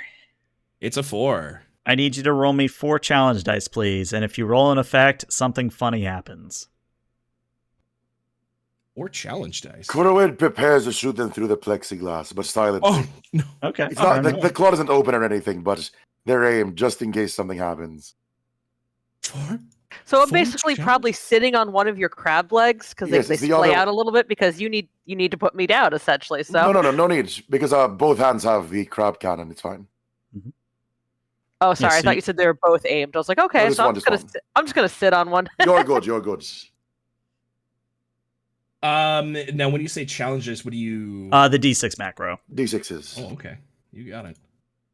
Okay. 6 there is and an one effect. There is one effect. Nice. What do we get? So here's what happened, Benno. The individual turns, he blanches, his face goes ghostly white. Yep. And then he faints on the spot. Nice. Well, that's okay. Well, That's yeah. sort of inconvenient. That is extremely inconvenient. Is there a door? I mean, I'm it's only so inconvenient because this means he's not going to do anything. Like if he's going whatever he was doing, it's done and won't happen for a bit. We can keep looking if need be without his True. interference. Just means we won't have to try to get answers out of him until he's back awake. I was excited to try and get answers out of him. He looks like he's scared and doesn't know what's going on, but he does know something. It's just unfortunate that now we can't get any info out of him. Well, Well. real quick. You could go into the room and attempt to treat his harm. You could do that. That is something you are capable of doing. Okay. I was asking if there's a door into the room. Oh yeah, it's basically a plexiglass badge reader door where you tap your badge and the door would open. But again, it's plexiglass. You have a giant crab behind you. I think they can punch it open. Not only that, we could also try to. I mean, he could hack, or I could try to bypass it too. So also valid, yes. Super true. I could just snip the joints if you want me to. It's faster. No, this is a full human. Look at him. No, the joints Meat and bone. That's so great. This is crazy. I'm very interested to find out what this little guy knows. But at the same time, let's see what the system knows. I'm still accessed into it, right, from the previous hack. You are? Can I start downloading files and looking through files and everything for it there to go and cipher? Here we go, everybody. He said the magic words. Here we go. All right. Oh, he downloaded shit. Downloaded. Yep. I'd like you to imagine Chernobyl. You know Chernobyl, the nuke wasteland where you basically either have a Geiger encounter on all the time because even a regular like a regular plastic chair could kill you if you sat in it, that sort of thing. I'd like you to imagine Chernobyl being applied to your mind, where all of a sudden you are subjected to what is essentially a mental Chernobyl, where if you don't think or you think the wrong thing, you start to veer into territories where those discordant whispers start to come back and begin to harry you. And I'm trying to figure out how to really unnerve you here without pushing a boundary. You can push boundaries, man. I'm not a soft little baby. You can nuclear mind. I gotta keep it somewhat Twitch safe. But if you will imagine for example, if your character Valistar had ever lost a friend or lost a pet or lost something, they'll say things like, they would have still been alive if it weren't for you, or things that are like really petty or like really dark, but it's not just about your friends and your family and your pets.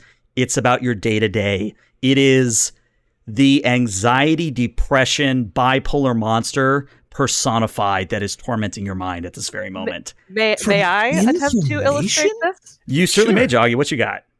So, as this starts invading your mind, you start experiencing intrusive thoughts. They're both subtle and overt. You have the big, shocking thought of where you feel that weight of that thing did that action cause this result? What about every single misstep you have? But beneath that are the little smaller questions, because you can logic away the big ones. There was no way to predict that A would lead to B. You know that you weren't responsible for that accident. The one that reconstruction wasn't possible after.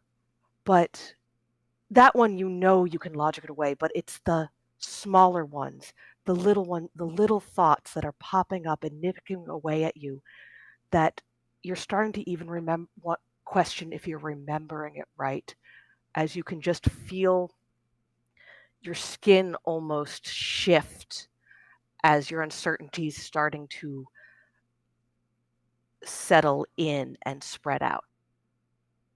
I'm gaslighting myself about my own anxiety, and I don't know if I have the anxiety, and then the anxiety itself is there, but it's also causing me anxiety to think about the anxiety. Yep, exactly. And Joggy, you may have momentum for that.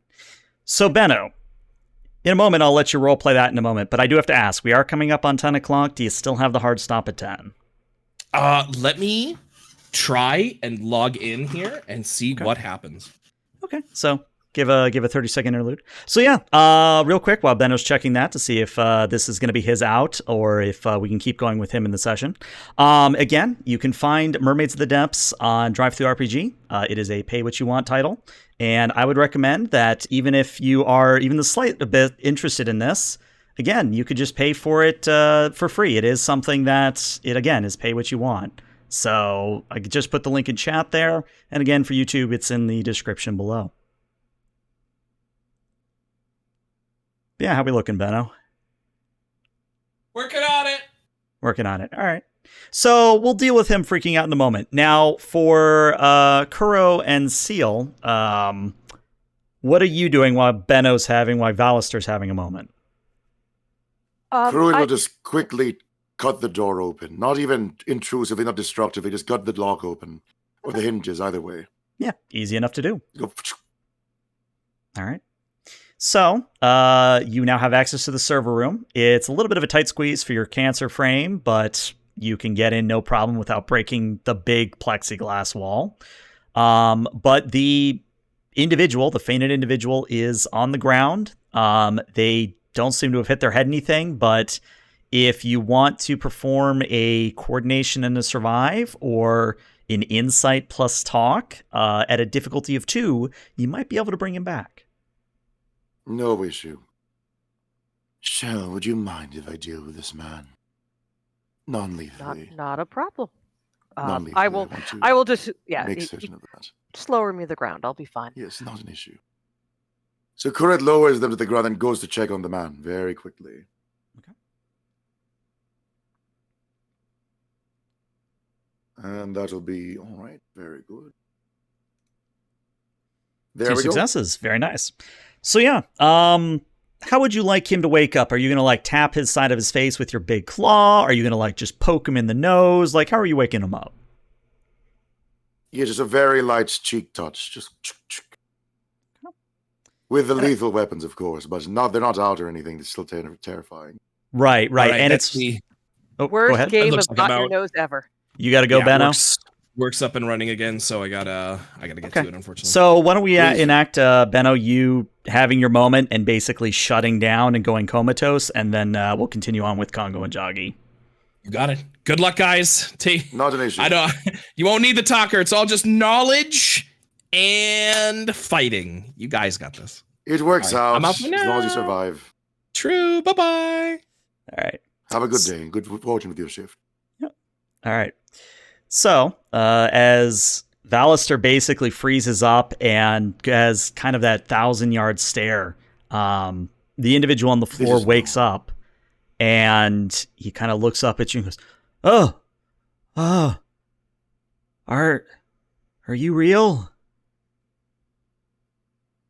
We're real. You should have seen us through the cameras.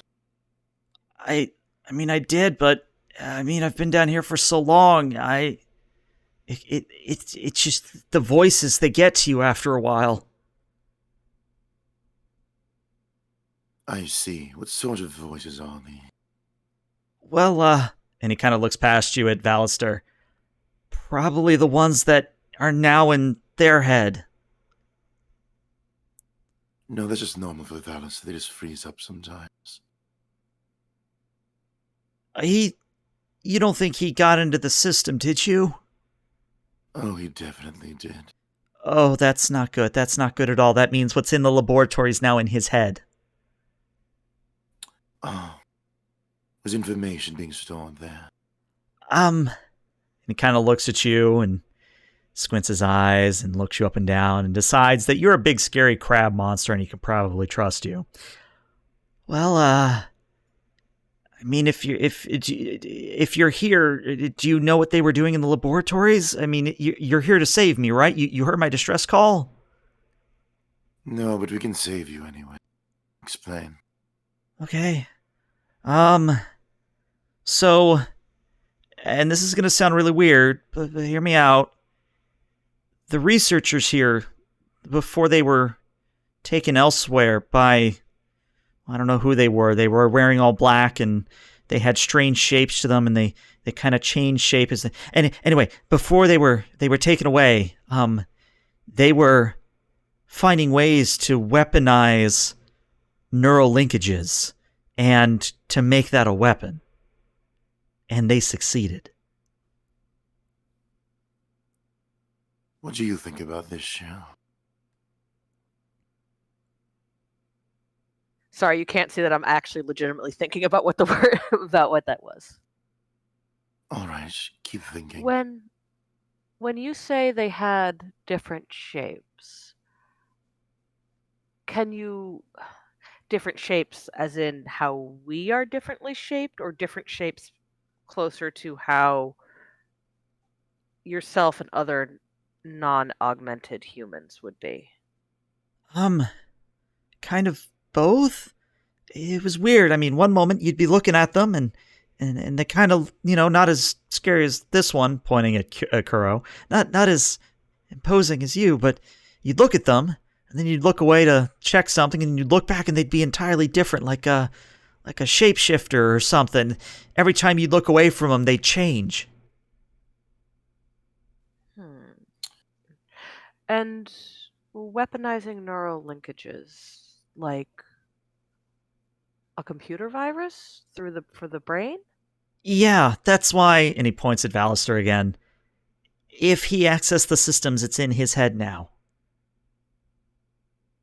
That's good news. No, that's horrible news. We can't allow this. That's great news. We can't let that leave this facility. That's why I stayed behind, why I hid. I had to make sure that this didn't leave. Do you eat, by the way? And he kind of looks sheepishly. The vending machines kind of ran dry about a week ago. I'm kind of starving. I see. Well, Shell, I think that we've got what we're here for. It might be in Valis, so we can figure that out after.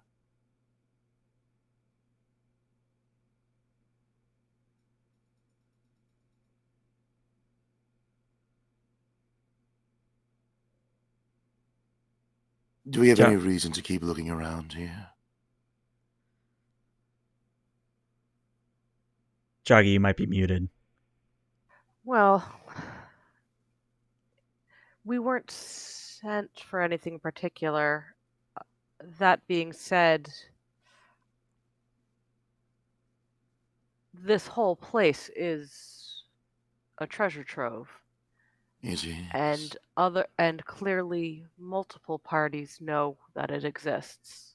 It does. We won't be the last ones here. We won't. Well, and looking at Shell, I mean, you kind of look like you know what you're doing. Do you know how to overload a nuke reactor? Do you know how to make one melt down? That seems like a waste of this place's resources, doesn't it, Shell? If there's a way to do both. Tell me more about the sort of threat that you seem concerned about getting out, because computer virus itself is something that's a threat we all face within these bodies. Are we talking something more mimetic, more based in organic? Well, you're half right. It is mimetic, and it is a cognito hazard, but it's something that once it gets into your mind, even if your mind is artificial or organic, it sticks with you. And as far as I know, there's no vaccine. There's no cure. Once it infects you, that's it.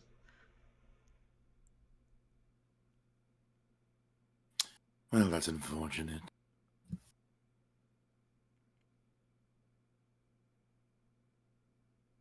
Do you understand now why we have to destroy this place and why he kind of looks a little bit sheepishly at Valister? Why he can't leave here?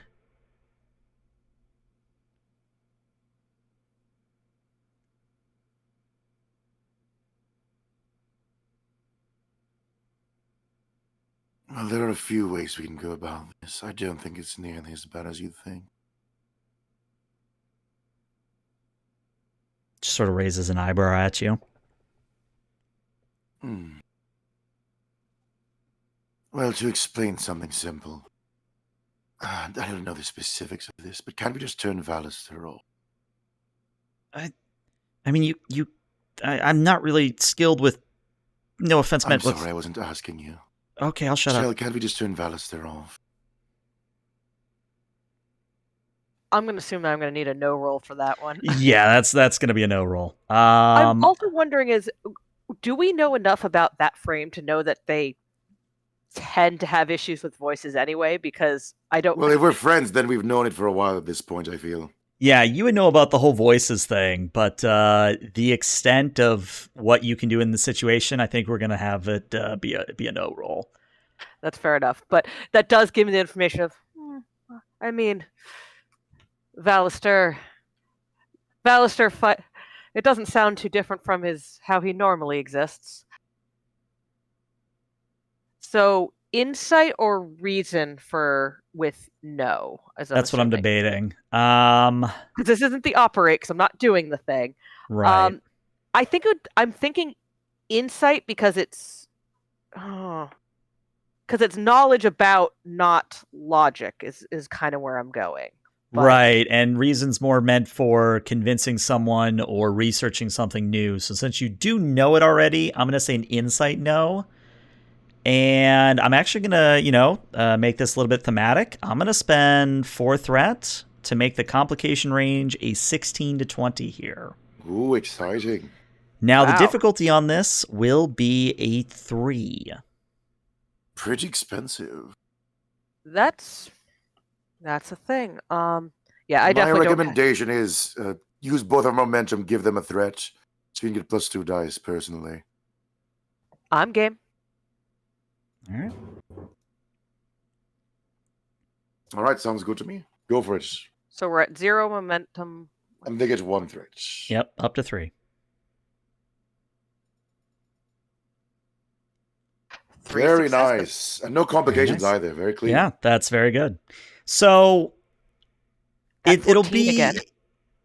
It'll be a unique case with Benno, or with Valister, I should say. You know how to turn him off, and as long as he doesn't spend an inordinate amount of time in high pressure situations, i.e. literally outside the facility, like if you get him back up within 30 minutes to an hour, you get him up quickly, there won't be any adverse effects. You could quote unquote reboot him later. The problem is that if you take too long, basically he auto fails his depth mechanic rolls because he's already unconscious. So you have a very, very important ticking clock. And I guess since this is now coming into play, you already have to wait about 15 minutes every 100 meters you go up. So you have quite the ticking time clock where you can literally do nothing except watch Valister, go offline permanently, if you get what I mean. And does that include my halved, my increased distance? So the way I had originally envisioned that talent is it's meant to be just for you. But I would say if you'd like to extend that to Valister, we can make a roll of it. It was just more trying. No, I think they were talking about the matter of speed because they thought they were carrying Valister. But if I'm carrying Valister, it's for Valister, yes. And Valister is offline, am I decompressing for Valister, or does it not matter in this case? Oh, I see what you're asking. So technically, it would be Valister that would be the decompression needed. Yes. There we go. Because my question, is then the question is the distance enough that I could basically courier him. That being said, there's definitely a certain level of Seal's like, look, Valister's already crazy and has something in his mind, and is not actually really convinced that it's all that different. Like, we've got what appears to be. I am not saying Seal's correct, but Seal's basically like, we've got a clearly insane human who's talking about, an unmodified human who is several kilometers under the sea. How bad? So Seal is totally not actually buying the danger of this, and I'm totally okay with that biting me in the butt. Okay. Well, in absence of Valister, I'll let you make the decisions. Just think of me like a gun. I mean, I can switch him off. It's questionable whether or not we can take him to the sub in time, unless there's a vessel here that could go the distance. But since it looks like The kid raises his hand as if asking if he can speak again. Go for it. Thanks. Well, there is one escape pod remaining, but it's only going to be able to fit one of us. I was going to use it if I could have figured out how to overload the reactor myself. I was going to use it to escape, but I mean, you are going to take me with you, right? Right? Now, the main issue is you'd still have to make it to the submarine. What would you do to get... Do you have a suit? Well no, the escape pod will take me all the way to the surface. I see. Well, let's prioritize things as we should. Do you want my opinion of this, Jill? Do you care? I'll be glad of it. I'm not sure how different as you said, Valster, this is not the first time we've seen Valster do this. All right, private link. Mm-hmm. I say we just put Valster in the escape pod, get him to the surface immediately, and I suppose kill this young man. That's the easiest way to do.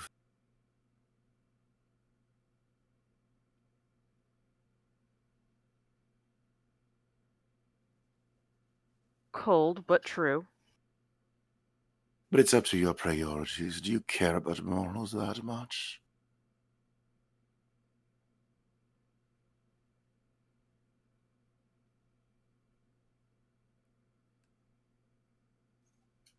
I'm inclined towards keeping Vallister alive. I thought so.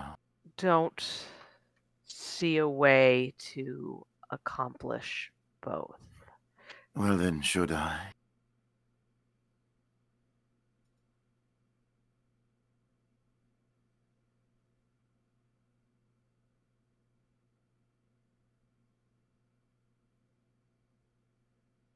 I'm contemplating if he would be of use. I don't or think if we so. should, or if that would just be unnecessarily cruel to extend things. Yes, I think that there's no way of getting out of this alive, personally. If you would take care of things, please. Would you mind looking the other? Sorry, I missed that. Would you That mind out of looking character. the other way? Oh, pardon. I out of character, I missed what you said. No problem. Would you mind looking the other way? It's just for your sake. Seal will kind of shrug. Okay. All right. And since we're on Twitch, we can't actually describe what happens next. I'm not going to describe it at all, but he cuts his head. She cuts his head off very quickly. There you go. Thank you. I can't imagine I'll need to roll for that at all either. No, he's not a cyborg. He's a regular human. He's malnourished. There's no roll required for that. But yeah, you basically mercy kill this individual. And as they fall to the floor, if I understand the series of events, you're going to throw Vallister into the escape pod, but... You have it. My main question... We'll just evac as well. Evac as well? Okay, that was my question. All right. Because I can't imagine that we're going to... As long as we have the information about this place, they know that there's a cognito hazard here, they know there's a meme virus here. I think that it's completely safe as long as it's handled. There's no reason to have it explode. We're not idiots here. This is just a normal treasure chest, as far as I care. Mm-hmm. What do you think about that? As I said, Ciel isn't convinced. I'm not saying it's the right. I'm not saying out of character it's a smart thing, but Ciel is like, okay, well, how is this different from threats we deal with anyway? Right, that's pretty normal. We are cybernetic beings, who have to regularly deal with both malware and I'm pretty sure this is probably not the first memnetic type attack. Absolutely not. It seems like a common thing. Maybe I don't know how necessarily common, but it seems like a thing that exists at least, if nothing else. I've read too much sci-fi to not think it exists. Reasonable. So CL is definitely not understanding why this is so more specifically, this is a setting with automatic mental attacks. It's just a normal attack type. So I feel it just exists at this point. I mean, this might be a bad one, but nonetheless. Oh yeah. So I am saying that out of character. I'm totally same cool here. if this it bites us on the butt. It's very funny if so. Yeah. But all right, yes. We'll get faster So- straight to the surface with the escape pods. We'll call for a submarine. We'll give the information to Eno. I think that's straightforward. Yeah. And since, I kind of wish Benno was here for the last 10, 20 minutes, but again, we'll make do. So, narratively, here's what happens. You get Valster to the surface. You all get out of the knock facility. You get into your sub. You pick up Valster from the surface and bring him back to Tamesis. You tell Eno everything that happened.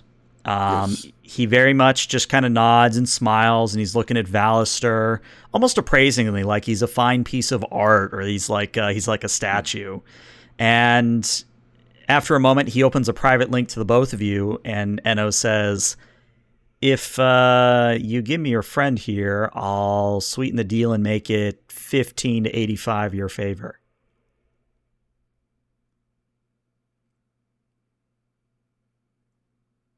As always, I'll leave it up to you, but we did bother saving him, Shell. There's no real reason to.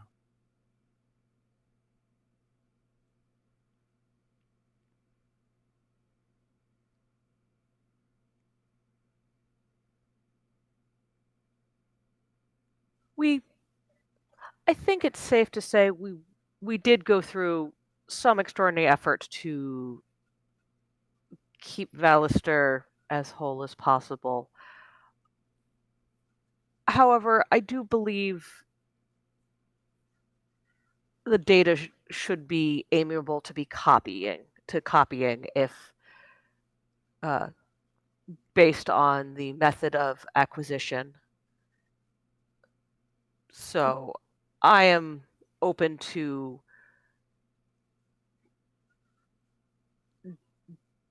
data duplication, but we would like to keep our companion. He has his uses.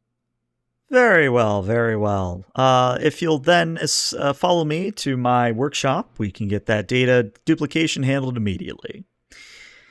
And as you all are led through the tube city of Tamesis to Eno's workshop, we sort of go ahead in time to maybe about 3 months later, where we see Tamesis again, but there's definitely some changes. The lights aren't as vibrant. The wildlife isn't as, alive. The colors have all become muted. And as we zoom into one of the now decrepit little tube apartments where people used to live, we see sort of a news feed that's kind of flickering in and out, and the news feed says, "In other news, this is the 3-month anniversary of the outbreak at Tamesis, where a mimetic attack unfortunately claimed the lives of," and it just trails off as we zoom out of the water, zoom out into the sky, and then into the inky darkness of space, where just for a moment, we see the moon. And that's what we're going to call it for tonight. Damn, Eno was bad at handling that. They're terrible. Oh, we yeah. outright told them what it was at that point. Oh, yeah. No, it was very interesting. And I do want to get your honest thoughts on this, where it very much was supposed to be it was meant to be a judgment call, and it was meant to be not a instant, oh, yes, we're going to do this, or, oh, no, we're not going to do this. And I'm curious what you all thought of that. I mean, it's clean enough, but I feel the threat of it's not communicated clearly. Okay. Or rather, that's, how do I say this? I assumed that people would be more competent than they were. Okay. At the ending, at least. Okay. It's good, though. Good setup. Yeah. Joggy, any thoughts? I feel like Benno would have told me to have them kill him, because I feel that's the type of ending he would have gone for. It would have been very funny, yes. Mm. And I mean, if we're talking about thematic stuff, it's to some extent. There's the would they have been more competent, or would have this been Wayland Corp? Let's be honest. Arrogance and power is definitely distorts how one views things. Mm-hmm. So I actually think it being the lead of, being the outbreak does actually make sense, because Perfectly fine. Yeah, the setup was such that if it got out, it could be doing the thing. We don't. I mean, he's got paid to do something, yes. So it doesn't really matter to us much either way. Still, though, bad results, very funny. And yeah, it was interesting because initially I was wondering if you all would go check out the laboratories, and I had like a whole combat encounter planned for the laboratories, but you never checked them out. So I figured, but I wanted to avoid stretching it out because Benos wasn't here. That's true. Mainly. Yeah, and Benno. There was a clean enough break for it, I feel, that this was a good way to close it out.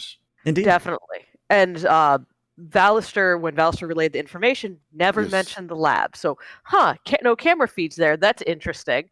And so definitely would have been really cool to go in there, but I think it also made sense we didn't. Yes. Honestly, probably would have happened had we not saved Vallister.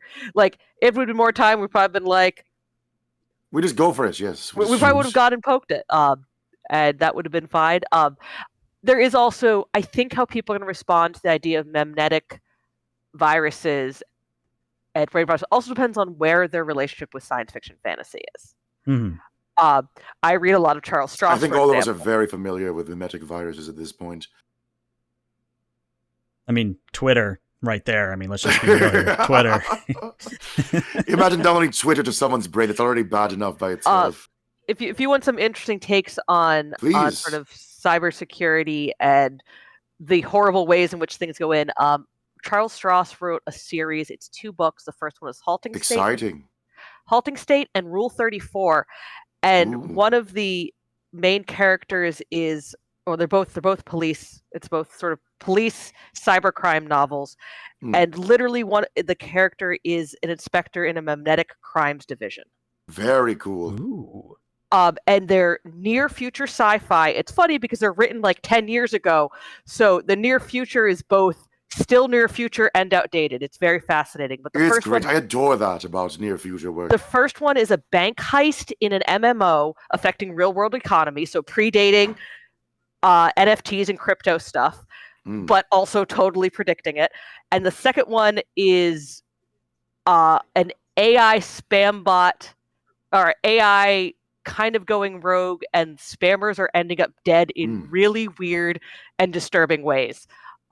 Exciting stuff. They refer to it as really weird crimes of a, we'll say, Rule 34 nature are called double wetsuiters. Wetsuiters, nice. Which is they explain, but people end up dying in these really weird ways, and they're all end up being connected. But the whole police crime division is based on basically they have to scour the internet for memes and look for crimes and behaviors based on them. Before we continue with game discussion, how is your creepy voice, Jogi?